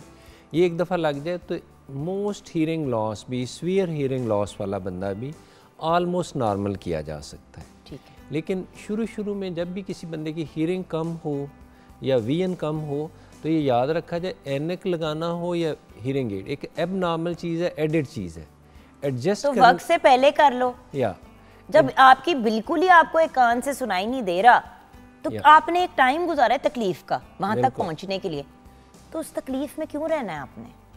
लेकिन विजन इन एनी वे एनक से ठीक करें या कॉन्टैक्ट लेंसेज से करें, लेज़र से करें, या हीयरिंग ठीक करनी है, बाहा है, बोन एंकर्ड है, छोटे बच्चे को लगाएंगे तो गिरा देगा, उसके अंदर ही सारी चीज़ें इम्प्लांट हो जाती हैं, या CIC लगवा लें ताकि बच्चे को नहाने में, बात लेने में निकालना ना पड़े उसको। अच्छा डॉक्टर साहब कहते हैं कि कान के पर्दा अगर डैमेज हो जाता है तो तब भी आवाज़ नहीं आती, तो ये भी मुझे समझा दें, पर्दा और ये सारी कहानी क्या है? कि मतलब जैसे क्यूटिप लोग बहुत इस्तेमाल करते हैं कानों के लिए, वो कॉटन बड जिसको हम कहते हैं, बहुत से लोग जो हैं वो मतलब इस तरह करके ना पेन के ऊपर ना को ऐसे लगा के अंदर घुसा, मैंने देखा है ऐसे करके ना, देख रहे होते लोगों को करते हुए, और हैरान होती हूँ। मैंने कहा अगर हाथ स्लिप हो गया, पूरा पेन अंदर चला गया, कोई सुई अंदर चलेगी तो क्या, बट करते हैं लोग और बड़े कॉन्फिडेंस के साथ करते हैं। नहीं जी, वो हमारी ज़रा सादगी है, हम बहुत सारे काम इस तरह ना, जो भी चीज़ पकड़ी, चाबी पकड़ी जो ताले में लगानी है या गाड़ी में लगानी है, अब हम काफ़ी सारे एंटी सोशल काम, जब लोग अकेले हैं आप कमरे में, तो बहुत सारे लोग पब्लिक में काम नहीं करते, अलोन हर वो नेक काम हो रहा होता है, और ये नेक काम आम तौर पे बहुत सारे प्रॉब्लम की बायस है। कान अगर साफ़ खुद करेंगे, आपके पास डॉक्टर का आना जाना बना रहेगा। प्लीज़ कान साफ़ ना करें। आँखें और कान अल्लाह मियाँ ने एब्सोल्युटली ऑटोमेटेड बनाए हैं, इनकी सफाई खुद हो रही है। सिर्फ नहाने के बाद, वज़ू करने के बाद, पूरी दुनिया में 3 टॉवल दिए जाते हैं, hand towel, face towel, body towel. कोई साफ़ कपड़ा लें, कान के नीचे रखें, थोड़ा सा हिला दें, इससे ज़्यादा कुछ करने की ज़रूरत नहीं। इफ़ यू फील ड्राइनेस, तो साइंस का ख्याल है कि olive oil extra version 2-3 drops, सरसों का भी तेल डालते हैं, any oil can be just 2 or 3 drops, not more than that. क्योंकि बड़े बूढ़े जो है वो नाक में भी डालते हैं सरसों का तेल, और कान में भी एक एक कतरा डाल देते हैं। इफ़ समबडी फील्स इरिटेशन, किसी को थोड़ी खारिश हो रही है, ड्राइनेस फील हो रही है, तो फ्यू ड्रॉप्स ऑलिव ऑयल डालना बिल्कुल सेफ़। डॉक्टर साहब, और कितना रेगुलरली कर सकते हैं ये? कुछ लोगों को वैसे ही जिनकी बॉडी ड्राई होती है, आपको पता है उनका कान में भी ड्राइनेस होती है। ये बिल्कुल आपने सही कहा। जिनको डेंड्रफ है, ड्राइनेस है, इच्ची फील आती है, खारिश जैसी फील रहती है, उनकी स्किन ड्राई है, उनको फ्रीक्वेंट माउथ ये जो है पानी से गीला भी रखना है, क्लीन भी करना है। उस एरिया पे अगर हल्के से वेट पे ही आप ऑयल लगा दें तो that acts as a cold cream. वो कोल्ड क्रीम इफेक्ट देता है, सूदिंग इफेक्ट देता है। असल में कान में कोई भी चीज़ जाए ना तो बंदा खौफजदा होता कि ख़राब ना हो। अब देखिए, 1 कतरा या 2 कतरे में और 1 चम्मच उल्टा देने में बड़ा फ़र्क है। आपने अब कान में फ्लड नहीं लेके आना, ये भी मैं क्लियर कर दूँ। 2-3 ड्रॉप्स और मैक्सिमम भी डालना है तो फोर्टनाइटली। अच्छा डॉक्टर साहब, पता है मैं क्या करती हूँ? मैं कॉटन बड इस्तेमाल ज़रूर करती हूँ, लेकिन कान में नहीं डालती। मैं कॉटन बड पे ना ऑयल लगा के ऐसे करके ना बाहर का सारा एरिया जो है अंदर का, ये जो यहाँ का एरिया है, उसको कर लेती हूँ। फिर लास्ट जो मैंने कान करना था ना, इस तरह करके उसको डिप करती हूँ ऑयल में, और इस तरह करके ना डॉट अपने कान के सुराख में लगा देती हूँ, खुद ही अंदर एक कतरा चला जाता है। क्योंकि उससे ज़्यादा, क्योंकि आप ड्रॉपर से जब डालते हैं ना डॉक्टर साहब, कभी ज़्यादा भी जल जाते हैं। आपने बिल्कुल सही कहा। कॉटन बड का इस्तेमाल करें, लेकिन तरीके से करें ना। छोटा सा ड्रॉप जितना आता है और एक्स्ट्रा केयरफुल तरीके से करें, और कोशिश करें कि उस वक्त आपके बच्चे पास ना खेल रहे हों, आपके ऊपर जंप ना कर रहे हों। अक्सर होता है कि एक बंदा कुछ कर रहा था कान को और किसी ने टच कर दिया। अब 100% चांस है कि इन्फेक्शन भी ट्रांसमिट होगी और पर्दा भी फट जाएगा। तो चेक करें, go to a doctor. Viewers देखें, जो चीज़ नज़र आती है हम उसके लिए तो फ़ौरन भाग जाते हैं डॉक्टर पे। आई इन्फेक्शन में भी जब रेड आई का बड़ा मसला पड़ा हुआ था, पिंक आई का बड़ा मसला हुआ था, हर बंदा भागता था। अच्छा, बहुत से लोग ऐसे थे जिनको खांसी जुकाम के दौरान, उस खांसी जुकाम के दौरान आँख की इन्फेक्शन हो रही थी या कान की, कान में खुजली हो रही है, इचिंग हो रही है, इतनी खुजली हो रही है कि समझ नहीं आ रही, खांसी के दौरान स्पेशली। उस स्टेज पे क्या करें? और डॉक्टर साहब, कान बंद हो रहे होते हैं, बंदा, आपको पता है ना, साइनस का ऐसे ऐसे बंदा कर रहा होता है, तो उस वक्त क्या करना चाहिए? सही अमल क्या है? कान में पेन होने का 2 बड़े बायस हैं। एक तो हमने अभी तय किया, कान में अगर वैक्स चली जाए, कान बंद हो जाए, टिनाइटिस शुरू हो जाए कान के अंदर, तो ये एक आम वजह है। इतनी ही आम वजह, अगर किसी को नाक की एलर्जी है, साइनस इन्फेक्शन है, नाक की इन्फेक्शन है, उनको भी पीछे हलक में और कान में इरिटेशन, इचिंग रहती है। इसका मतलब ये हुआ कि सोने से पहले फल ना खाएं, सोने से पहले ज़रूर कोई एक चंद सिप्स वार्म ड्रिंक्स के ज़रूर लें। स्किम मिल्क लेना दी बेस्ट है। सोने से पहले ठंडी खट्टी चीज़ें ना लें। रात का खाना थोड़ा लाइट लें।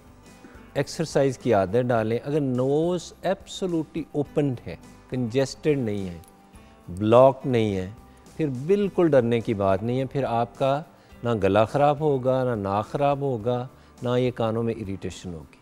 और कभी भी जब नोज़ बंद है, आप प्लीज़ एयर ट्रैवलिंग और ख़ास तौर पे माउंटेनस एरिया, मरी जाना है, साल्ट रेंज क्रॉस करनी है, आपका कान बंद हो सकता है। इसलिए नोज़ को अच्छे तरीके से क्लीन करके, ओपन करके फिर सफ़र करें। और बाय द वे, आप बड़ी अच्छी, और बाय द वे नोज़ की वो स्प्रेज आती हैं, बट एक सेकेंड आप गौर से सुनिएगा व्यूअर्स, स्टेरॉयड वाली नहीं लेनी, खुदा का वास्ता, क्योंकि ऑफ द काउंटर कुछ भी आपको फार्मासिस्ट पकड़ा देते हैं आजकल। मेरी सिर्फ आपसे रिक्वेस्ट है कि जाएं और उन्हें कहें नॉर्मल नाक की सिलाइन स्प्रे दे दें। सिलाइन स्प्रे, नमक वाला पानी, एब्सोल्युटली वो बड़ा ही अच्छा हल है। उससे नाक, आपने अब जैसे कि नाक बंद है, आपने जहाज़ पे बैठना है, तो जहाज़ टेक ऑफ करते हुए स्प्रे करें और लैंड करते हुए भी करें, क्योंकि वही चीज़ फिर आपके कानों में आपकी चीखें मरवाएगी। ये बिल्कुल सही है कि नॉर्मल सेलाइन या गिलास पानी लें, हाफ टी स्पून नमक डाल लें, but it should be at body temperature. Body temperature 98 Fahrenheit. इतने पे आप नोज़ को अगर फ्लश कर लें और ऐसे करके ना, जैसे हम देखिए वुजू के लिए भी तो नाक पे पानी डालते हैं ना, इनहेल करना, ब्लो करना 4 साल के बच्चे को आना चाहिए। आप ऐसे देखें डॉक्टर साहब, इस्लाम कितना खूबसूरत मजहब है। Absolutely. दिन में 5 दफ़ा आपने नाक को फ्लश करना ही करना है वुजू के लिए, बिल्कुल सही, करना ही करना है।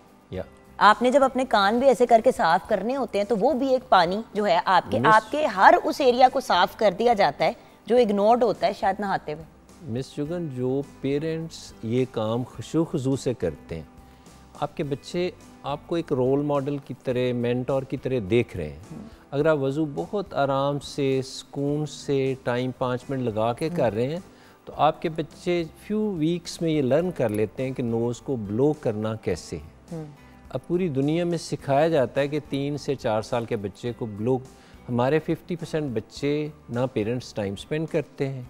अगर हम बच्चों के साथ टाइम और स्पेंड करें, बच्चों को वज़ू करते हुए साथ वॉच करें, उनको इंसेंटिव दें कि जो सबसे अच्छे वज़ू करेगा he will be offer this thing, तो अल्टीमेटली बच्चों को ब्लो करना आता है प्रॉपर, नथिंग लाइक। और पेरेंट्स अगर ख़ुद एक भी नमाज पढ़ते हैं और बाकमाल तरीके से खुशू खुजू से पढ़ते हैं, दिल लगा, nothing more is required. But खैर I mean just to clarify, of course 5 वक्त नमाज पढ़ना फ़र्ज़ है, हर मुसलमान पे फ़र्ज़ है, आपने पढ़नी है। लेकिन बच्चे अगर आपको एक दफ़ा भी ये अमल करते हुए अपनी आंखों से देख लेते हैं पूरे दिन में, चाहे आपने 5 नमाजें पढ़ी हो, बच्चा एक टाइम भी आपको देख लेगा, ऑनेस्टली व्यूअर्स 6 से 8 दफ़ा भी बच्चा आपको अगर सही तरह से ऑब्जर्व कर लेगा ना, तो उस बच्चे की अपनी ज़िंदगी, क्योंकि बच्चे अपने पेरेंट्स से इंस्पायर्ड होते हैं। एग्जैक्टली बाप तीले कान में घुमाएगा तो छोटा सा आप अपना 3 साल के बेटे को भी देखेंगे, वो भी दंदियां निकाल के ऐसे कर रहा होगा, बेटी भी कर रही होगी। स्ट्रॉन्ग मैसेज है कि बिल्कुल कान अपने साफ नहीं करने,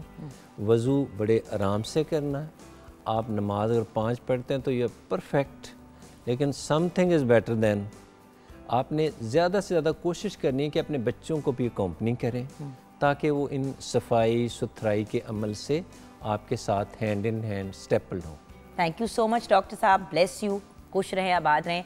व्यूअर्स, ये इस्टेब्लिश हो गया आज की गुफ्तगू से कि खुदारा प्लीज़, अगर कान में सही आवाज़ नहीं आ रहा, बहुत ज़्यादा इचिंग हो रही है, कोई चीज़ आपको बॉदर कर रही है, आपको सीटियों की कानों में आवाज़ें आ रही हैं, देखें कभी कभार कोई रैंडमली एक चीज़ हो जाए वो एक मुख्तलिफ बात है, लेकिन ये एक चीज़ कंसिस्टेंट है, आपको बार बार तंग कर रही है, सर्टन सिचुएशंस में एक चीज़ बार बार अराइज हो जाती है, टेंशन में आपको कान में सीटियों की आवाज़ें, डॉक्टर से रुजू करें, उनसे बात करें, बेहतरीन गाइडेंस आपको डॉक्टर ही देगा, खुद डॉक्टर ना बने, और दूसरों के दिए हुए मशवरे फॉलो करने से 100 गुना बेहतर है कि वो टाइम आप अपने मुआलिज के पास जाके गुजारें।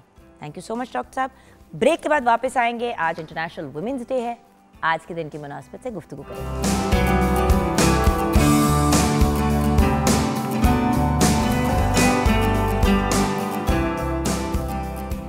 Welcome back from the break viewers. 3 बहुत ही बाहिम्मत, brilliant, and what I love most about people is opinionated ख़वातीन हमारे साथ हैं। नहीं, ये बड़ी ज़रूरी चीज़ है, हमारी राय है, हम क्यों ना स्टेट करें, हमारे पास उतना ही हक है अपनी राय को स्टेट करने का जितना किसी मर्द, ट्रांसजेंडर, किसी और को है। हर इंसान के पास राइट है कि वो एटलीस्ट अपनी राय तो शेयर करे। आपने नहीं एग्री करना, 100 बिस्मिल्लाह, उधर फिर वो अंग्रेजी का मुहावरा आ जाता है, एग्री टू डिसएग्री। लेकिन बात तो सुन लो, हम सिर्फ ये कहते हैं, ये तो कोई इतनी औखी चीज़ नहीं है ना करने को। तो आइए डिस्कस करते हैं वुमेंस डे को और ख़वातीन के मामलात और मसाइल क्या हैं उसके ऊपर। एंड 3 लाइक आई सेड बाहिम्मत, ब्रिलियंट ख़वातीन हमारे साथ हैं। सना जलील मेला हमारे साथ हैं, ये भी हमारा पुराना गैंग मेंबर है मॉर्निंग एट होम का, एक बहुत ही ब्रिलियंट एंटरप्रेन्योर है। अच्छा, इनकी जो फील्ड है उसमें वो तकरीबन 15 से 17 साल से काम कर रही हैं, जहाँ पे ये डिफरेंट इदारों को चला रही हैं और इनका बहुत इंटरेक्शन रहता है मर्दों के साथ, औरतों के साथ, इवन ट्रांसजेंडर्स, डिफरेंट जेंडर्स के साथ। Thank you so much for joining us. You welcome. Then professor Mariam Khalid हमारे साथ हैं, बड़ी कूल हैं, उसके साथ साथ डेवलपमेंट इकोनॉमिस्ट हैं and of course she is an educationalist. अस्सलाम वालेकुम। वालेकुम अस्सलाम, थैंक यू। जुगन प्रोफेसर साहिबा कैसी हैं आप हमारे इंट्रोडक्शन में खूबसूरत कहना भूल गई। जान खूबसूरत कहूंगी तो कहेंगे कि हमें आप ऑब्जेक्टिफाई कर रहे हैं, डर बड़ा लगता है यार। मुश्किल से मेकअप करा के बैठी। माँ सदके मेरी गुड़िया कितनी प्यारी लग रही है, मैं सदके जाऊंगी बेटी की। I needed that. नहीं मुझे तो माँ सदके वाली लाडियों वाला होता है। मैंने क्या कहा इतनी कूल। हर औरत को इतना तो हक है कि हम प्यारे लगे।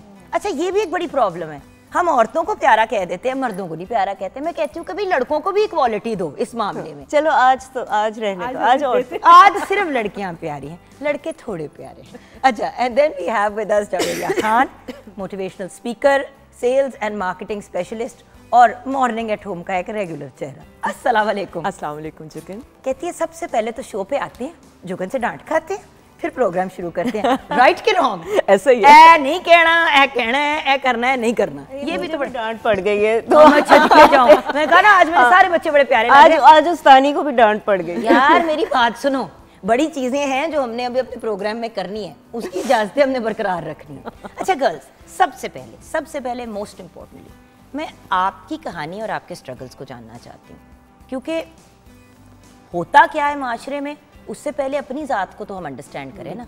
सो जे लेट्स स्टार्ट विद यू। जी, मेरा नाम जवेरिया खान है और मैं प्रोफेशनल फील्ड में तकरीबन 15 साल से हूँ और मैं प्राइमरीली सेल्स और मार्केटिंग के शोबे से मुंसलिक हूँ और एक निजी लैब में काम करती हूँ। इसके अलावा जो मैंने अपनी लाइफ की स्ट्रगल से सीखा, उसमें जिस चीज़ ने अल्लाह ताला की ज़ात के बाद सबसे ज़्यादा साथ दिया वो थी फाइनेंशियल एम्पावरमेंट। सो मेरे 2 बेटे हैं and I been through divorce as well. So मुझे लगा कि शायद फाइनेंशियल एम्पावरमेंट नहीं होती, अगर मेरे पास अपने हाथ में स्किल नहीं होती तो शायद ये सफ़र बहुत मुश्किल होता। लेकिन जब मेरा स्ट्रगल, आपने कहा कि मैंने सीखने का बता दिया। अच्छा ये भी हमारे यहाँ बहुत बड़ी प्रॉब्लम है, हम अपनी स्ट्रगल नहीं बताते, हम उसका रिजल्ट बता देते हैं, क्योंकि हमें हमेशा से कहा गया कि भाई अपने रोने पिटने नहीं हमने तुम लोगों को सुनने। I want to know the रोना पिटना, that is the important। So मैं हमेशा से एक बात, पहले भी जितनी दफ़ा मुलाकात हुई मैं कहती थी कि ये रोने का टाइम नहीं है, ये इनएविटेबल है, ये होगा, किसी के साथ कभी भी हो सकता है, किसी बच्ची के साथ हो सकता है, किसी बहन बेटी के साथ हो सकता है। तो इट इज़ लाइक कि आप जब अपनी बच्ची की शादी करते हैं तो आप कहते हैं कि ये एक मर्द है आपकी ज़िंदगी में जो आपको संभालेगा, अब आप पैराशूट उतारें और जहाज़ से छलांग मारें क्योंकि इसने आपका हाथ थामा हुआ है। सो अगर उस मर्द का किसी स्टेज ऑफ लाइफ पे माइंड चेंज हो गया आपका हाथ छोड़ने का, तो आपके पास पैराशूट नहीं है, फिर तो आप क्या करेंगे? और आप जब पीछे अपने घर मुड़ के देखते हैं तो वहाँ पे भी फैमिलीज़ ऑर्गेनिकली बड़ी हो चुकी होती हैं, वहाँ पे और मसले मसाइल होते हैं।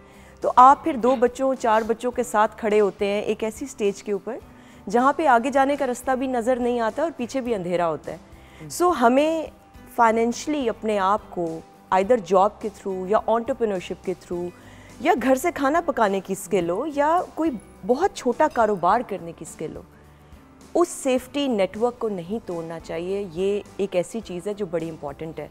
तो स्ट्रगल की जब मैं बात करती हूँ, आई थिंक ये सबसे बड़ी चीज़ है जो लोग शेयर नहीं करते और जहाँ पहुँच जाते हैं और कहते हैं जी मैं पहुँच गया हूँ। इस चीज़ ने बहुत साथ दिया है और यही चीज़ हम सब बच्चियों को सिखाने की नीड है, बताने की नीड है और झंझोड़ के सिखाने की नीड है कि you have to work hard and you have to keep working hard.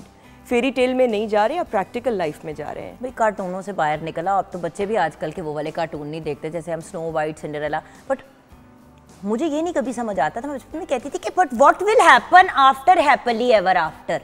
ये मैं बचपन में पूछती थी सवाल and my mother used to always look at me, अजीब-अजीब से सवाल करती रहती है। बट मैं जेन्युइनली सोचती थी कि अच्छा अब इनकी शादी होगी, अब क्या होगा, वो अब क्या होगा कोई नहीं बताता। तो जिंदगी आपकी शुरू तब होती है जब आप पैदा होते हैं और ख़त्म होती है जब आप इस दुनिया से रुखसत होते हैं। बीच में कोई भी ऐसा स्टेज नहीं होता जहाँ पे आप कहते हैं चैप्टर क्लोज्ड। तो बच्चियाँ अनफॉर्चुनेटली यही सोच के निकलती हैं कि भाई मेरी शादी हो गई या बस। वो फिर जब फेरी टेल बर्बाद होती है। देखिए ज़िंदगी में हम सब ठोकरे खाते हैं, टकरे मारते हैं, 100 मसाइल होते हैं, लड़कियों के भी लड़कों के भी। तो इन चीज़ों को और जुगन इस पे एक चीज़ मैं और भी ऐड करना चाहूँगी, अगर हम फैंटेसाइज करना थोड़ा कम कर दें ना, बचपन से बच्ची की शादी और शादी के क्या खर्चे होने हैं, आप ये सोचें उसकी तालीम और उसको तालीम में आगे कहाँ तक लेके जाना है। और बच्ची मेकअप कहाँ से कराना है, लिबास कहाँ से पहनना है, मकलावे पे क्या करना है, फलाने पे क्या। भाई आप ये देखें निकाहनामे में क्या लिखना है। आप एक गाड़ी खरीदते हैं, उसकी जान पटक करते हैं। आपने एक पार्टनरशिप में जाना है, लाइफ लॉन्ग पार्टनरशिप, जिसके साथ आपने बच्चे पैदा करने हैं, जिसके साथ आपने पूरा खानदान लेके चलना है। उधर के क्या डायनेमिक्स होंगे, आप किस तरह से उस पर रहेंगे। कितनी बच्चियां जो डिजाइनर जोड़े पे महीने लगाती हैं और निकाहनामे पे 5 मिनट पढ़ाई पे लगा दें, जी, तो क्या ही बात है। इधर मैं आई एम सॉरी बच्चियों को भी थोड़ा सा ये कहूंगी कि जो आप इजी हो जाते हैं कि यार कर लिया मैंने मैट्रिक के थोके डन, वो मैट्रिक करके बहुत के बस अब हम शादी की तैयारी कर रहे हैं। ओ भाई शादी हो जाएगी, वो जिंदगी का एक हिस्सा है, वो कुल आपकी कायनात नहीं बन सकती, सिचुएशन रियलिस्टिक नहीं है। सो बढ़ते हैं प्रोफेसर, प्यारी सी प्रोफेसर मरियम खालिद, जिन्होंने आज मेकअप लगाया और हम बार बार कहेंगे उन्होंने मेकअप लगाया, वो भी नो मेकअप लुक। सारे स्टूडेंट्स इतने खुश होंगे कि ये भी नो मेकअप लुक किया यार। मरियम कौन सा कोई आप फुल, चलो अगली दफा अगर तुम बुलाओगी अगली यार अगली बार मैं मेकअप करूंगी, अगली बार हम लाइव मेकअप करेंगे मरियम का। अच्छा मरियम टेल मी कि आपकी अपनी स्टोरी। तो जैसे इधर जवेरिया ने बड़ी अच्छी बात की कि जी बच्चियों की सोर्स अब सोशल मीडिया कहें या वो बहुत सारी चीज़ों से एक्सपोज हो गई हैं। अब टिकटॉक के ऊपर आपको जो है वो निकाहनामा पढ़ने की भी मॉड्यूल्स आ गए हैं, क्योंकि हम लोग टिकटॉक नहीं यूज़ करते तो इसलिए हमें नहीं पता चलता। नहीं मुझे पता है, हाँ, अल्लाह का बहुत शुक्र है। तो उसमें बच्चे डिफरेंट हैं। मैं परेशान तो नहीं कहूँगी, मैं कहूँगी कि एक सर्टन तबका। अच्छा थोड़ा सा मैं अपना इंट्रोडक्शन इसलिए दे दूँ ताकि आपको पता चले कि मेरी तालीम में मेरी माँ ने बहुत रिसोर्स स्पेंड की, बहुत पैसा भी खर्च किया, एनर्जी भी स्पेंड की, अपनी सारी ज़िंदगी लगा दी कि मरियम पढ़ लिख के कुछ बन जाए। तो वो तो हम देख रहे हैं ना, तो अम्मी ने कर लिया, बिल्कुल कर लिया। Well done. और मुझे अब मैं काफ़ी सारे जो मेरे ख्याल से माएँ देख रही होंगी और बच्चे भी देख रहे होंगे। अच्छा अब अम्मी क्यों कह रही हैं?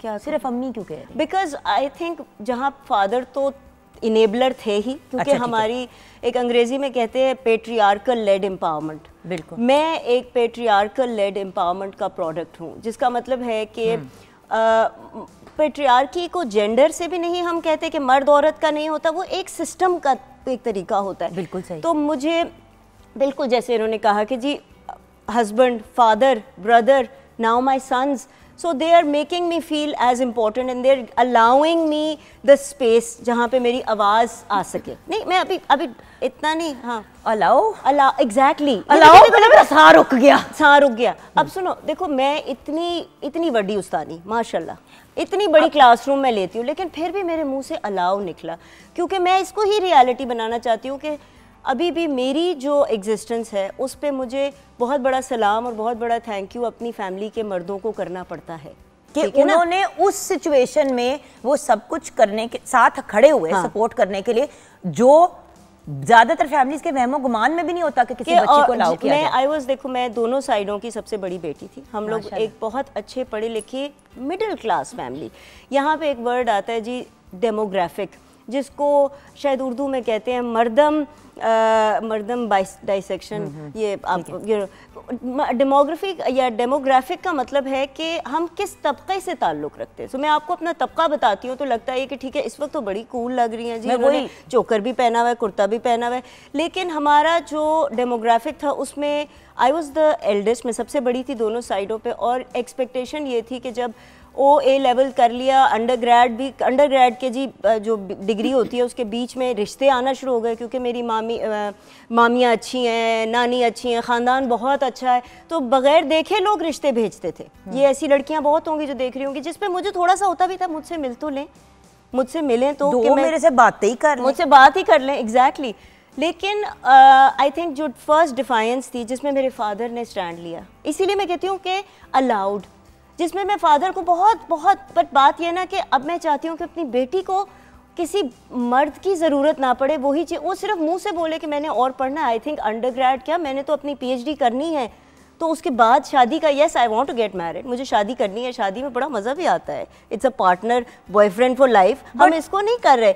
लेकिन मेरा मतलब ये कि बट करो भाई, बट शादी can't be the final destination. बिल्कुल। और शादी का मैं अब जो कि ना आप ये बात बताऊं, और जिंदगी मुक गई, लड़की की मुक गई, लड़के की शुरू हो गई। अगर आप इसका चेंज कर दें, इसको फ्लिप कर दें कि आप अपनी लड़कियों को इंडिपेंडेंट करके कहें शादी कर लो, तो देखना शादियां ज्यादा सक्सेसफुल रहेंगी, क्योंकि उनके ऊपर से वो फाइनेंशियल बोझ हट जाएगा। एक मुझे जो गिला है, शादियां हम लोग करते हैं अपनी बच्चियों को पढ़ा लिखा के ऐसे खानदानों में जहां पे उन्होंने पहले ही फैसला किया कि है तो डॉक्टर, लेकिन घर बैठेगी। तो तालीम ही है ना, सिर्फ एक्सपोजर ही है जो कि यहाँ पे रियलाइज़ करती है। अच्छा एक मैं बात बताऊँ, अब ये वेदर आप कहेंगे हालात वाक़यात का प्रोडक्ट है या क्या, अब वो ज़माना ही नहीं रहा कि एक सर्टन तबका ही है जो सिर्फ सिंगल हाउस होल्ड इनकम पे चल रहा है, सिंगल इनकम हाउस होल्ड है जो, अब सबको काम करना पड़ रहा है। अब बच्चे भी काम कर रहे हैं, अपना कोई उन्होंने चैनल बनाया हुआ है, आपकी लड़कियां भी काम कर रही हैं। और वो वेदर मैं जी FC कॉलेज में पढ़ाती हूँ, हमारे यहाँ बहुत ज़्यादा डाइवर्सिटी है, पूरे पाकिस्तान की रिप्रेजेंटेशन है वहाँ पे, और हर बैकग्राउंड का बच्चा आता है, हर बैकग्राउंड, हर इनकम लेवल, हर सोशल ग्रुप, हर रिलीजन की रिप्रेजेंटेशन है।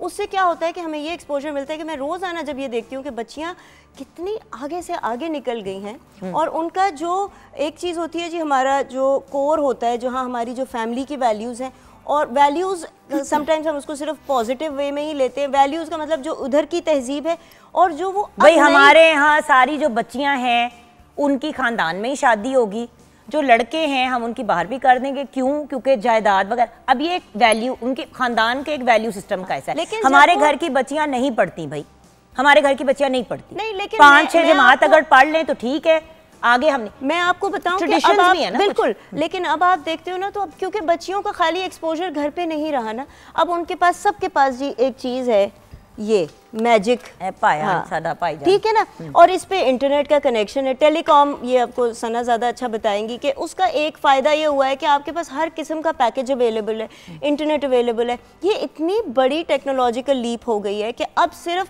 माँ बाप, मामी, चाची सिर्फ आपको एक नहीं दे सकते नैरेटिव भाई कि क्या करना है। उससे बड़ी बात ये कि तालीम का जो लोग ऐसे दूर दराज इलाकों में रहते हैं, वो बड़े आराम से अपने बच्चों को इसी डिवाइस से तालीम याफ्ता कर सकते हैं। बिल्कुल जी, डिस्टेंस स्टडी से कर सकते हैं, 100 तरीके हैं। जुगन एक इनिशिएटिव है सर्कल के नाम से, वो सदफ चलाती हैं, बहुत ही उन्होंने अच्छी बात की। उन्होंने कहा कि जहाँ पे पहले ख़वातीन सिलाई मशीन, उनकी एम्पावरमेंट की एक सिलाई मशीन, वो औरतें मांगती थी जी, गाँव की औरतें हमें सिलाई मशीन ले दें, तो उन्होंने बात की कि अब मैं तुम्हें सिलाई मशीन नहीं लेके दूंगी, मैं तुम्हें ये लेके दूंगी, क्योंकि ये है आज की फ्यूचर की सिलाई मशीन जो है ना, वो एक मोबाइल फ़ोन है। सारा कुछ आप उससे क्योंकि आप उससे सीख रहे हैं और आप उससे कनेक्टेड हैं, जो भी आपका एक है ना स्किल, वो आप उसको आगे लेके चल रहे हैं। और मैं तो इस तरह तकरीर कर सकती हूँ क्योंकि मेरी डे जॉब यही है। तो एंड मेरी भी यही डे जॉब है, और नाइट जॉब भी है, और आफ्टरनून जॉब भी है। घर पे मेरी ये डे जॉब चल रही होती है ना, मेरी घर पे अपनी नाइट जॉब यही होती है, lecture. but the point is that's why we've called you guys, because you're phenomenal, brilliant women with a lot जो to say. जो अपनी फैमिलीज, अपने घर, अपने सेटअप्स जिस तरीके से आप सब लेके चल रहे हो, काम भी कर रही हैं, घर के भी मामलात हैं, सारी चीजें, और सब लेके चल रही हैं। You are women of substance. आपके अलावा हम किसे मिलें और क्या करें? अच्छी बातें कर रही हो, मेरा फिर घर जाने को दिल नहीं। जानू फिर आज मेरे साथ ही घर चलो, मैं कहती हूँ हम सारे साथ रहते हैं, घर वालों को परे कर देते हैं, वो आपस में एक दूसरे के साथ रहे, उन सबको एक जगह बंद कर देते हैं, हम एक हफ्ता हर बंदे के घर में ना आपस में रहेंगे जाके। मैडम, आपकी बड़े मजे की कहानी सुनाने को दे रहा है, लेकिन दुरुस्त है, बताइए क्या मामला है? टेलीकॉम जी। Thank you Jugan, thank you Javeria and Mariam also. अच्छा, मैंने इन दोनों की कहानी सुनी और मुझे लगा कि मैं एक थोड़ा सा डिफरेंट पर्सपेक्टिव देना चाहती हूँ, क्योंकि हमने अभी PTV पे सब लोग देखते हैं पाकिस्तान से। मेरा ताल्लुक़ एक ज़रात के ख़ानदान से है, और मैं अपने माँ बाप की एक बेटी हूँ, मेरा एक भाई है। बेसिकली ये लाडली वाली है। यही समझ लें। जो चीज़ मैं कहना चाहती हूँ ये कि कल मेरी सालगिरह थी और मैं 40 साल की हो चुकी हूँ। तो ये बात मैंने इसका जिक्र सिर्फ इसलिए किया क्योंकि उम्र, औरत, उसका पैदा होना, उसको सेलिब्रेट करना एक ऐसे माशरे में जहाँ पे आदमियों को सेलिब्रेट किया जाता है, बहुत अजीब लगता था। तो मेरे माँ बाप ने मुझे ये कहा कि जब तुम पैदा हुई तो हमने मिठाई भेजी, तो लोगों ने कहा ए वखरी जम्मी है, पहला कभी नहीं कोई कुड़ी जम्मी। तो कहने की बात है कि जो पहली चीज़ जो मैं कहना यानी कि घर में एक अच्छा माहौल था, हाँ, लेकिन बाहर वालों ने बड़ा बाहर वालों, फिर एक चीज़ आई थिंक वो अल्लाह ताला की तरफ से भी होता है, या बाहर अच्छा मिलता है या अंदर अच्छा। बट मैं एक बात बताऊँ जान, मैंने तो बड़ी दफ़ा ये बात सुनी है लोगों को कहते हैं, और मुझे ये शॉकिंग लगती थी। आपसे पहले मैं उम्र में बड़ी हूँ। सो द पॉइंट इज़ कि जब ये गुफ्तगू हो रही थी, मेरे सामने एक दफ़ा ये कॉन्वर्सेशन हुई कि ए कुड़ियाँ ठीक है, मतलब तुसी है ना कुड़ियाँ दे उत्ते मेहनत कर रहे हो, तो बाहर दुनिया च की होएगा। उनका पॉइंट ये था कि घर में अपनी बेटियों को इतना ना स्पॉइल करो। हाँ हाँ। बाहर वाले ये तो बाहर एडजस्ट ही नहीं कर पाएंगी। Absolutely. तो आधे से ज्यादा माँ बाप तो बच्चों के साथ औखे इसलिए हो रहे होते हैं कि बाहर वालों ने इनके साथ बड़ी बुरी करनी है। तो ये किस किस्म की दुनिया, भी बाहर वाले भी ठीक हो जाएं। ये काफ़ी फजूल बात है और मैं ये इसलिए कहना चाहती हूँ क्योंकि मेरे पेरेंट्स ने मुझे बहुत सपोर्ट किया। जहाँ अभी ये दोनों शादीशुदा हैं, मैं शादीशुदा नहीं हूँ। इस बात को फेस करना इस माशरे में, मैंने पाकिस्तान में हर जगह काम किया बलूचिस्तान को छोड़ के, और मैं बहुत ग्रेटफुल हूँ कि हर तरह के इदारों के साथ मैंने काम किया, हर तरह के लोगों के साथ काम किया, मुझे बहुत खुशी भी हुई। लेकिन पहला सवाल हमेशा मुझसे आज तक अभी तक सिर्फ ये होता है कि फिर आपकी शादी नहीं हुई। अभी लोग मेरा नाम अगर नहीं दिल शादी करने का, नहीं दिल फॉर एग्जांपल बात नहीं है, वैसे कह रही हूँ, नहीं हुई कोई नहीं हुई या नहीं दिल था शादी करने का, या लेटर ऑन सोचा है कि कर लो, तन्नू की नहीं, चलो लोग की कहने ने कि भाई दिल की ये जो औरतें हैं ना, फिर ये भी मेरे पे बहुत टैग लगा कि तुम्हारी वजह से मैं बाहर पढ़ी लिखी, मैंने कोएड में पढ़ा, इतने आदमियों के साथ काम किया, तुम लोगों को गलत वो दे रही हो। People are young women think that you are not the kind of role model they should have, and I said this is responsibility. ये यंग विमेन के ऊपर कोई, बेचारी यंग विमेन को ये मसला नहीं है, ये मसला एक्चुअली ओल्डर विमेन का होता है जो आप यंग विमेन पे थोप देते हैं। अब साडी जेन जी ने तो साडी दिमाग सीधे कर दिया, सारे हमारे दिमाग रोशन कर दिए। एक टीचिंग मोमेंट यहाँ पे बहुत अच्छी बात की। देखो इन्होंने जो जुगन ने बात की ना कि ये बड़ी औरतों को होता है, जो मैं पेट्रियार्की की बात कर रही थी ना, पेट्रियार्की यही बात होती है कि मर्द नहीं बोलता, औरत वो बात बोल रही होती है जो कि औरत के ही खिलाफ होती है। अगर एक माँ अपने हस्बैंड को कहती है आपने नहीं पढ़ाना ना इसको, आप खुद जाके करें, मैं नहीं कहूंगी, मैं क्यों अपनी बेटी के सामने बुरी बनूं। माएँ ऐसी बातें भी आके कह रही होती हैं, वो जो कहते हैं ना दिल पे पत्थर रख के, जिनके अंदर ना तो वो यकीन रखती हैं, ना वो उनकी थॉट प्रोसेस का हिस्सा होता है। अपनी बेटी को सारी जिंदगी कहा हाँ पुत्र तू पढ़ी, मैं तेन पढ़ावांगी, और बाप ने फिर कहा नहीं दूंगा फीस, कर लो जो कर रहे हैं। और फिर उसी माँ को भेजा जा रहा है वो ज्यादती वाली बात कहने का, जो अगर आपने कहनी है तो कहे ना, फिर क्यों नहीं सामने आते कहने के लिए। खैर अब बिल्कुल आपने ये ठीक है। और ये सारी बात एक ब्रेक की तरफ जाना है, ब्रेक के फौरन बाद वापस आके आपकी बात से रीस्टार्ट करेंगे, एंड देन ऑफ कोर्स करें क्या, सवाल तो ये ब्रेक के बाद।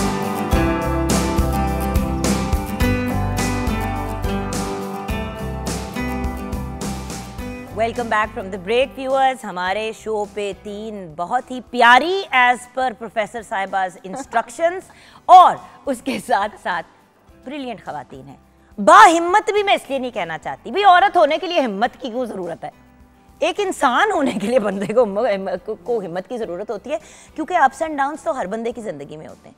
लेकिन औरत की ज़िंदगी को ज़्यादा मुश्किल क्यों कंसिडर किया जाता है, ये मुझे नहीं समझ आती। एक सना भी बैठी हुई है जो अपने घर की लाडली, बहुत ज़्यादा सपोर्ट, हर मतलब नहीं, देखो जनरली प्रॉब्लम्स कहाँ नहीं होती, डांटे हम सबको पड़ी हैं, बड़ी चीज़ों से हमें मना भी किया गया है, लेकिन जायज़ और नाजायज़ में एक डिफरेंस होता है ना बहुत ज़्यादा। अभी प्रॉब्लम्स की आप बात कर रही थी, बहुत सारे लोगों को ये लगता है, और मैं ये बात स्टेट टेलीविज़न पे इसलिए कहना चाहती हूँ क्योंकि मैंने पहले भी बात की कि जहाँ भी आप जाते हैं सबसे पहले तो आपकी जेंडर सामने आता है आपके नाम के बाद, फिर बहुत दफ़ा आपकी फैमिली का जो नाम है वो हर एम्प्लॉयर ने फ़र्क तरीके से यूज़ किया। फॉर एग्ज़ाम्पल उन्होंने मुझे कहा ओ तुहाडे माँ प्यो कोल ते ज़मीना हैं, तो तुम्हें पैसे कमाने की क्या ज़रूरत है, तुम क्यों काम कर रही हो, तुम्हें तो हमें उल्टा देना चाहिए। तो आई थिंक इस चीज़ ने काफ़ी, मेरा स्ट्रगल हमेशा ये रहा कि मेरी रिप्रेजेंटेशन इस इदारे में मेरे काम की है, आप उसको क्यों नहीं वैल्यू कर रहे, मैं अपना एफर्ट कर रही हूँ, आप अपना पर्सनल ग्रज क्यों निकाल रहे हैं। तो मैंने बहुत शुरू के 10 साल तो मैं बहुत घर आके ना रोती पिटती थी कि ये क्या मुसीबत है। एक तो हम तुम्हें क्यों जवाब दें, सबसे बड़ा ये मसला होता है ना, तुम औरत हो मैं तुम्हें जवाब क्यों दूं। इवन औरतों को औरतों से मसला हो जाता है। एक बात हो गई। दूसरा, if you are dealing with married women तो वो भी आपको जज कर रही हैं। अगर आप मर्दों के साथ डील कर रहे हैं, चाहे वो मैरिड हो, वो भी आपको जज कर रहे हैं, एने क्यों शादी नहीं की थी, अच्छे लगोगे दफ्तर में तो तनकीद, अगर नहीं बॉदर किया तो थोड़ा सा तो अपनी अपीयरेंस में एफर्ट करो यार। किधर जाके बीच में एक फेज आया जहाँ पे मैं बहुत आदमियों के साथ काम कर रही थी और बहुत दफ़ा मुझे लाहौर से बाहर जाना पड़ता था, तो मेरे बहुत एक ही तरह के कपड़े, तो सबने कहा क्या मलंग, ये क्या लग रही हो, दिस इज़ नॉट यू।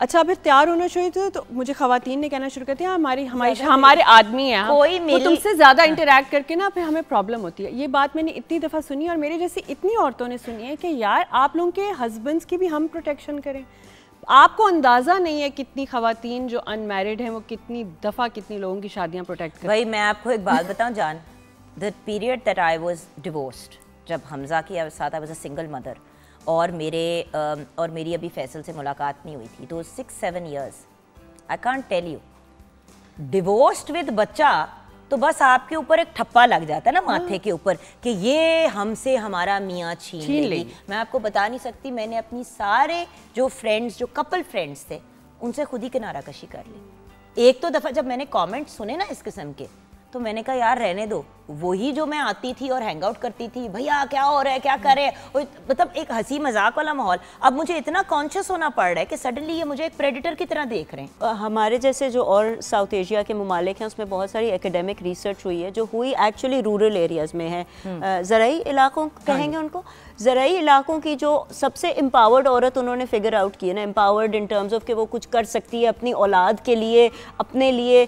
और ये बात तो जुगन प्रूव हो चुकी है, ये ग्रामीण बैंक के ऊपर जो रिसर्च मोहम्मद यूनुस साहब ने की कि औरत के हाथ में $100 देंगे तो उससे वो कुछ बना के भी देगी, कमा के भी देगी, बच्चों की भी परवरिश ज़्यादा अच्छी होगी, जो उनको और घराना भी बचा के भी देगी। तो उस चीज़ के ऊपर तो अब तो वो ग्लोबली मॉडल एक्सेप्ट हो चुका है उसमें। तो उस चीज़ में जो अभी बात हुई ना डिवोर्स औरतों की, मुझे जो चीज़ डिस्टर्बिंग लगी है वो ये कि आप तो एक सर्टन तबके से ताल्लुक़ रखती हैं जिसको लोग देख के बहुत आराम से टीवी पे देख के कहते हैं इनको तो कोई मसाइल ही नहीं है। जो उस ज़राई इलाके की औरत है वो जब divorced with children and with a little bit of income, जिसके पास थोड़ा सा हाथ में पैसा है, वो उस पैसे के साथ ज़्यादा काम कर सकती है क्योंकि उसके पास मोबिलिटी है, वो गांव को छोड़ के शहर की तरफ आ सकती है, वो सोच सकती है कि मैंने एक बच्ची को पढ़ाना है, एक बच्ची को पार्लर में लगाना है। अल्टीमेटली ना आपको उधर से उस जगह से निकलना पड़ता है जहाँ से आप बिलोंग करते हैं। मैंने सबसे ज्यादा ये देखा है क्योंकि वहाँ पे हर बंदा आपकी हर चीज में बोलता है। And for some weird reason अगर एक औरत सिंगल हो जाती है, फ्रॉम बीइंग मैरिड डिवोर्स्ड हो जाती है, एक और जो मैंने या अल्लाह माफी दे बेवा हो जाती है, उसकी एक एक चीज पे ऐसे नजर रखी जाती है कि जैसे वो किधर जा रही है। और 8 बजे रात ਨੂੰ आई सी ते बच्चे के इंतजाम रही है, यू नो, इस किस्म की वियर्ड बातें। So the fact is unfortunately marriage को एक प्रोटेक्शन का फॉर्म समझा जाता है हमारे मुल्क के अंदर, जबकि ये एक बड़ी खूबसूरत पार्टनरशिप है जिसको अगर हम साथ लेके चलें तो एक बहुत बेहतर मामला हो जाएगा। सो आज की अगर हम गुफ्तगू को रैप अप करें, व्हाट टू डू, करे क्या, आपसे ये बात शुरू करते हैं and then will go down this way. So मुझे ऐसा लगता है कि माइंडसेट चेंज करने की नीड है, सबसे इम्पॉर्टेंट माइंडसेट चेंज करने की नीड है। एक तो ख्वाब दिखाने बंद करें, इट्स अ फ्यूचर पार्टनरशिप जो आपने बात की, मर्द और औरत कॉम्प्लीमेंटिंग रोल में है। कभी वो बाप की फॉर्म में कॉम्प्लीमेंट करता है खातून की ग्रोथ को, कभी वो शौहर की फॉर्म में कर रहा होता है। सो ये कॉम्प्लीमेंटिंग रोल्स हैं। और सेकेंडली ऑब्जेक्टिफाई करना बंद करें। आपने बड़ी प्यारी बात की कि जब आप एक मैरिज के बॉन्ड से अनफॉर्चुनेट सर्कमस्टांसेस के अंदर डिवोर्स स्टेटस पे जाते हैं तो आप किस तरह से स्टीरियोटाइप होते हैं। सो उसको हमें कोशिश करनी चाहिए कि कम किया जाए। मतलब जवेरिया 2000 लोगों की टीम लीड करती है। जवेरिया ने आज की डेट तक 350 ख़वातीन की फ्री ऑनलाइन ट्रेनिंग करवाई है, उसमें से 76 ख़वातीन इंडिपेंडेंट बिजनेसेस रन कर रही हैं। उसके अलावा मल्टीपल यूनिवर्सिटीज़ में पढ़ाती है, अपना घर खुद बना चुकी है, अपनी गाड़ी खुद बना चुकी है। वो चीज़ एज अ रोल मॉडल आप नहीं दिखाते। आप ये कहते हैं कि जवेरिया को तो डिवोर्स हो गई थी और अगर किसी का घर ख़राब हो रहा है, अच्छा तुम जवेरिया जैसी बनना चाहती हो। आप ये कहें कि Javeria is a role model for the entire family. बिल्कुल। और अगर जवेरिया ने री मैरिज किया है और दोबारा किया तो फिर भी उसको इसी तरह के अच्छा हुन वेख्या उन्हें फिर शादी कर ली। हुन बच्चियां दा की होएगा, हुन बच्चियां दा की होएगा, हम किधर जाएं? अच्छा and there is a funny question because I travel a lot, मेरा कंट्री वाइड रोल है। उस वक्त बच्चे तो मेरे तो बच्चे संभाल ही रहे हैं ना। एक सवाल आता है, अच्छा तुम कराची ट्रैवल करी हो, बच्चे तुम्हारे साथ हैं। सो शुरू में तो मैं बहुत घबरा जाती थी सवाल से। मैं पूछती हूँ आप भी तो बैंक में जॉब करते हैं, बच्चे साथ लाए हैं? नहीं, मैं क्यों लेकर आऊँगा? तो भाई आप भी काम के लिए जा रहे हैं, मैं भी काम के लिए जा रही हूँ, मैं बच्चे कैसे साथ लेके जा सकती हूँ? सो ऑब्जेक्टिफाई या स्टीरियोटाइप करना बंद करें और माइंडसेट को चेंज करें, ये मेरा पैगाम है। और आसानियाँ पैदा करें, आसानियाँ बांटें। So this is what I feel. Professor साहिबा आपसे देखें जानना ज़रूर चाहूँगी, लेकिन इस एंगल से ज़रूर गाइड कीजिएगा क्योंकि देखा आप तालीम से वाबस्ता हैं और तालीम हर इंसान का बुनियादी हक है, चाहे वो मर्द हो, औरत हो, ट्रांसजेंडर हो, हर बंदे का हक है जिस भी जेंडर से वो बिलोंग करता हो। जी मैं एक कोर्स पढ़ाती हूँ, एनालिसिस ऑफ इंस्टीट्यूशंस, इदारों को डाइसेक्ट करना। आप इतने मुश्किल काम करती हैं। बस इसीलिए तो मैं चाह रही थी कि आप मेरी आज बताएं कि मैं कितनी अच्छी लग रही हूँ, क्योंकि इन्होंने लगाया है no makeup look. No makeup, this is what it looks like. अच्छा, okay, only on PTV. So इदारे जो है ना जी, दो किस्म के होते हैं, एक फॉर्मल होते हैं और एक इनफॉर्मल होते हैं। बहुत अच्छी बात की जवेरिया ने। फॉर्मल इंस्टीट्यूशंस वो होते हैं जो कि एक्चुअली लॉज होते हैं, पेपर वर्क होता है, जिसकी लिखत पढ़त होती है। आपको मालूम है आपने लास्ट गाड़ी कब ख़रीदी है? अपने नाम पे गाड़ी ट्रांसफ़र करवाई है? ट्रांसफ़र का जो फॉर्म है, मैंने 3 साल पहले ये किया था, 2 साल पहले। उस फॉर्म पे अभी भी लिखा हुआ है सन ऑफ, जिस पे मेरा जो बहुत अच्छा ऑफिसर है वो मुझे इतनी रिस्पेक्ट देता है कि बस पिच जाता है मैडम, क्योंकि हमारे यहाँ इंडिविजुअल लेवल पे औरत को बहुत रिस्पेक्ट मिल जाती है। किसके बेटे हैं ज़रा मुझे ये बताइए। तो मैंने उसको देखा, थोड़ा सा मेरे अंदर, अब मुझे लगता है मेरे अंदर जेनरेशनल ट्रॉमा भी, हम बात कर रहे थे कि हम बहुत ही फॉर्चुनेट ख़वातीन यहाँ बैठी हुई हैं, आप इंक्लूडेड यू, लेकिन कुछ अब एक उम्र के बाद ना कुछ होना शुरू हो जाता है कि क्यों सन ऑफ लिखा हुआ है। उसने तो मुझे कहा कि इसको मैडम काट के डॉटर ऑफ लिख दें, लेकिन मुझे बताएं 50% लिखा क्यों नहीं है? लिखा क्यों नहीं है? तो इसलिए अगर आप कैन आई से one more thing? Yes, go on. देखिए, मुझे तो ये वाली चीज़ भी थोड़ी सी बॉदर करती है कि जब आप अपना आईडी कार्ड पे अगर आपकी शादी होती है तो फ़ौरन ये इंसिस्ट किया जाता है कि अब आप फादर की जगह हस्बैंड का नाम लिख दें। मैंने जब कहा कि भाई मेरे अब्बू तो वही हैं जो हमेशा से थे, तो मैं क्यों नाम बदलूं? देखिए, मेरे हस्बैंड के नाम के साथ हस्बैंड ऑफ सईदा मेहरबानो काजिम नहीं आता। तो मेरे देखिए, ये मैं ये नहीं कह रही हूँ कि चीज़ें चेंज करें या ना करें या व्हाटएवर, मैं सिर्फ ये कह रही हूँ कि नोटिस तो करें कि फर्क किया जाता है, चाहे जान के या ना जान के किया जाए, किया जा रहा है। ऐड करना चाहती हूँ, आपके रिलीजन में इसकी कोई प्रोविजन नहीं है, नहीं कहा गया कि आप नाम चेंज करें।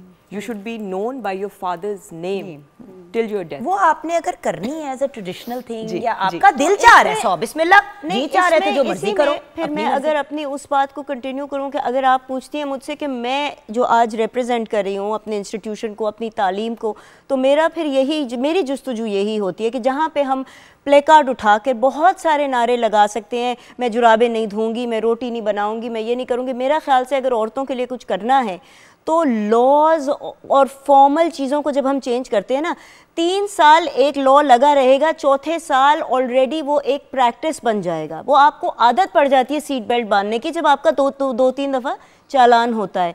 इसी तरह आप, इसलिए मैं वो वाली पॉलिसी मेकर हूँ या एकेडमिक हूँ जो कि ग्लास हाफ फुल पे ज़िंदगी गुजार रही हूँ, वरना जुगन बिल्कुल गुजारा नहीं होता। I am a mother also, you can understand, इतनी नेगेटिविटी घर नहीं लेके जा सकते।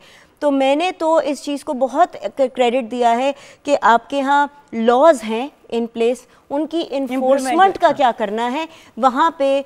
अब we need to really appreciate कि जो हमारे यहाँ पॉलिसी में लोग आ रहे हैं, जितनी ख़वातीन, ये प्लीज़, मैं छोटी लड़कियाँ जो अगर कोई देख रही हैं इस टाइम पे, घर पे हैं, क्यों नहीं हो, एक तो कॉलेज में क्यों नहीं हो, number 1, do your CSS exams, come into policy, come into government, खड़े हो, अपने हकूक़ को जब तक मांगोगे नहीं तब तक सबसे पहले तो आइडेंटिफाई नहीं होंगे। एंड सेकंड, मैं इसके बाद चुप हो जाऊंगी, आई प्रॉमिस, पाकिस्तान की औरत इस वक्त अपने कंधों पे बहुत बोझ रखे हुए है।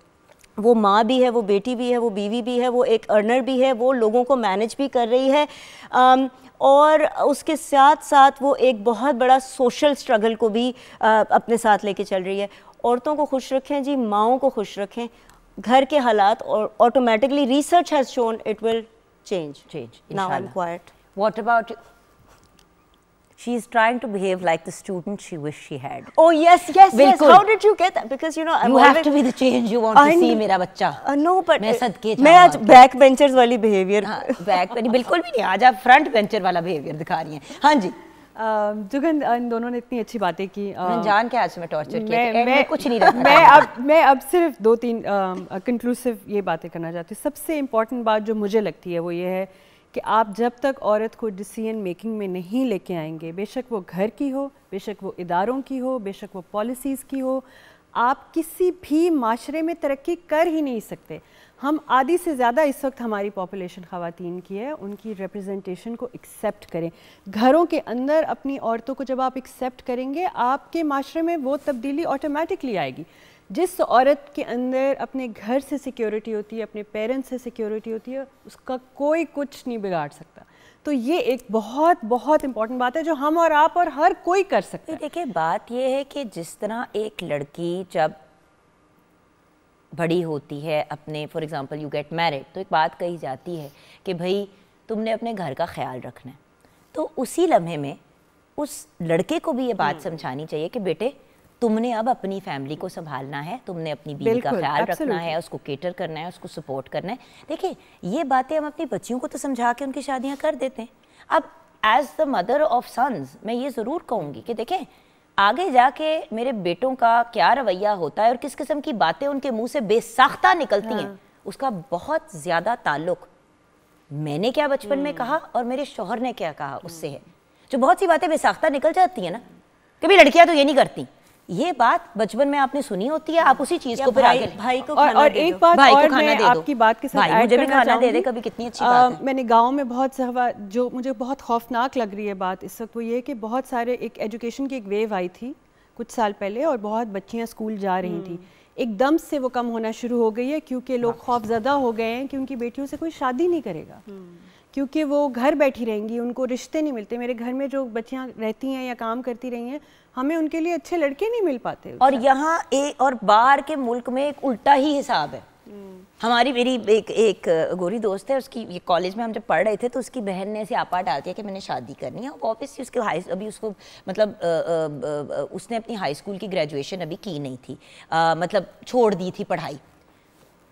जिस लड़के से शादी करना चाहती थी उस लड़के के पेरेंट्स ने सिर्फ एक शर्त रखी, उसने कहा पहले अपनी हाई स्कूल का डिप्लोमा मुकम्मल करो, यूनिवर्सिटी में दाखिला लो, फिर करो, बिल्कुल नो प्रॉब्लम। क्योंकि वो दोनों अपने पेरेंट्स पे डिपेंडेंट थे। बाहर के मुल्क में भी यंग लोग शादी कर लेते हैं छोटी उम्र पे, मगर उस वक्त आपके पेरेंट्स की सपोर्ट और हेल्प की जरूरत होती है। माँ बाप ने कहा नो प्रॉब्लम, बस हमारा एक काम पूरा करना है कि अपनी बच्ची को कहें कि वो अपना हाई स्कूल मुकम्मल करे, यूनिवर्सिटी में दाखिला ले रहे, आगे फिर ये लोग आपस में बच्चे खुद ही संभाल लेंगे मामला। सो द पॉइंट इज तालीम की इंपॉर्टेंस, अपनी रिस्पेक्ट की इंपॉर्टेंस, अपनी ज़ात की इंपॉर्टेंस अंडरस्टैंड। और ये सारी जेंडर रिस्ट्रिक्टेड नहीं है, क्योंकि वो जो बात हुई ना कि वो नहीं उनको, बिकॉज जब लड़के भी नहीं पढ़ रहे लड़कियां भी नहीं पढ़ रही तो क्लियरली वो एक ओवरऑल कहीं नहीं जा रहा, फर्दर हर चीज़ पे ख़राब ही हो रहे हैं। तो ये खौफ को निकालने की ज़रूरत है। देखिए विमेंस डे के बारे में बात करने का मकसद ये नहीं है कि मर्दों की बैशिंग की जाए, किसी माशरे को बुरा कहा जाए। हम सिर्फ कह रहे हैं चीज़ों को मॉडिफाई कर लें ताकि हर बंदा एक इक्वालिटी के बेस पे आगे बढ़ पाए। ना तो हम कह रहे हैं कि फांसी को प्रमोट करें या गालियाँ निकालें, बदतमीजियाँ करें, गुस्ताखियाँ करें, हम आपको कुछ नहीं कह रहे। हम सिर्फ ये कह रहे हैं कि रिकग्नाइज करें कि औरत के वही राइट्स हैं जो मर्द के हैं। किचन की तरफ नज़र डालनी है जी, क्या सिचुएशन है बा? शामी कबाब भी रेडी है एंड मोमोज विद सॉस। दोनों शेप्स के आपने बनाए, बिल्कुल रंग बिरंगे हाँ जी, शेप्स। और बाय द वे इसके अगर आप पेपर को थोड़ा सा इसके अंदर अगर आप वो डाल दें, इसको गूंदते हुए कलर, जैसे ग्रीन कलर डाल दिया, पिंक डाल दिया, तो वेरियस कलर्स के भी तैयार हो जाते हैं। Thank you so much, happy women's day to everyone. अब एक खूबसूरत सा नगमा सुनते हुए हम अपने शो को क्लोज करेंगे।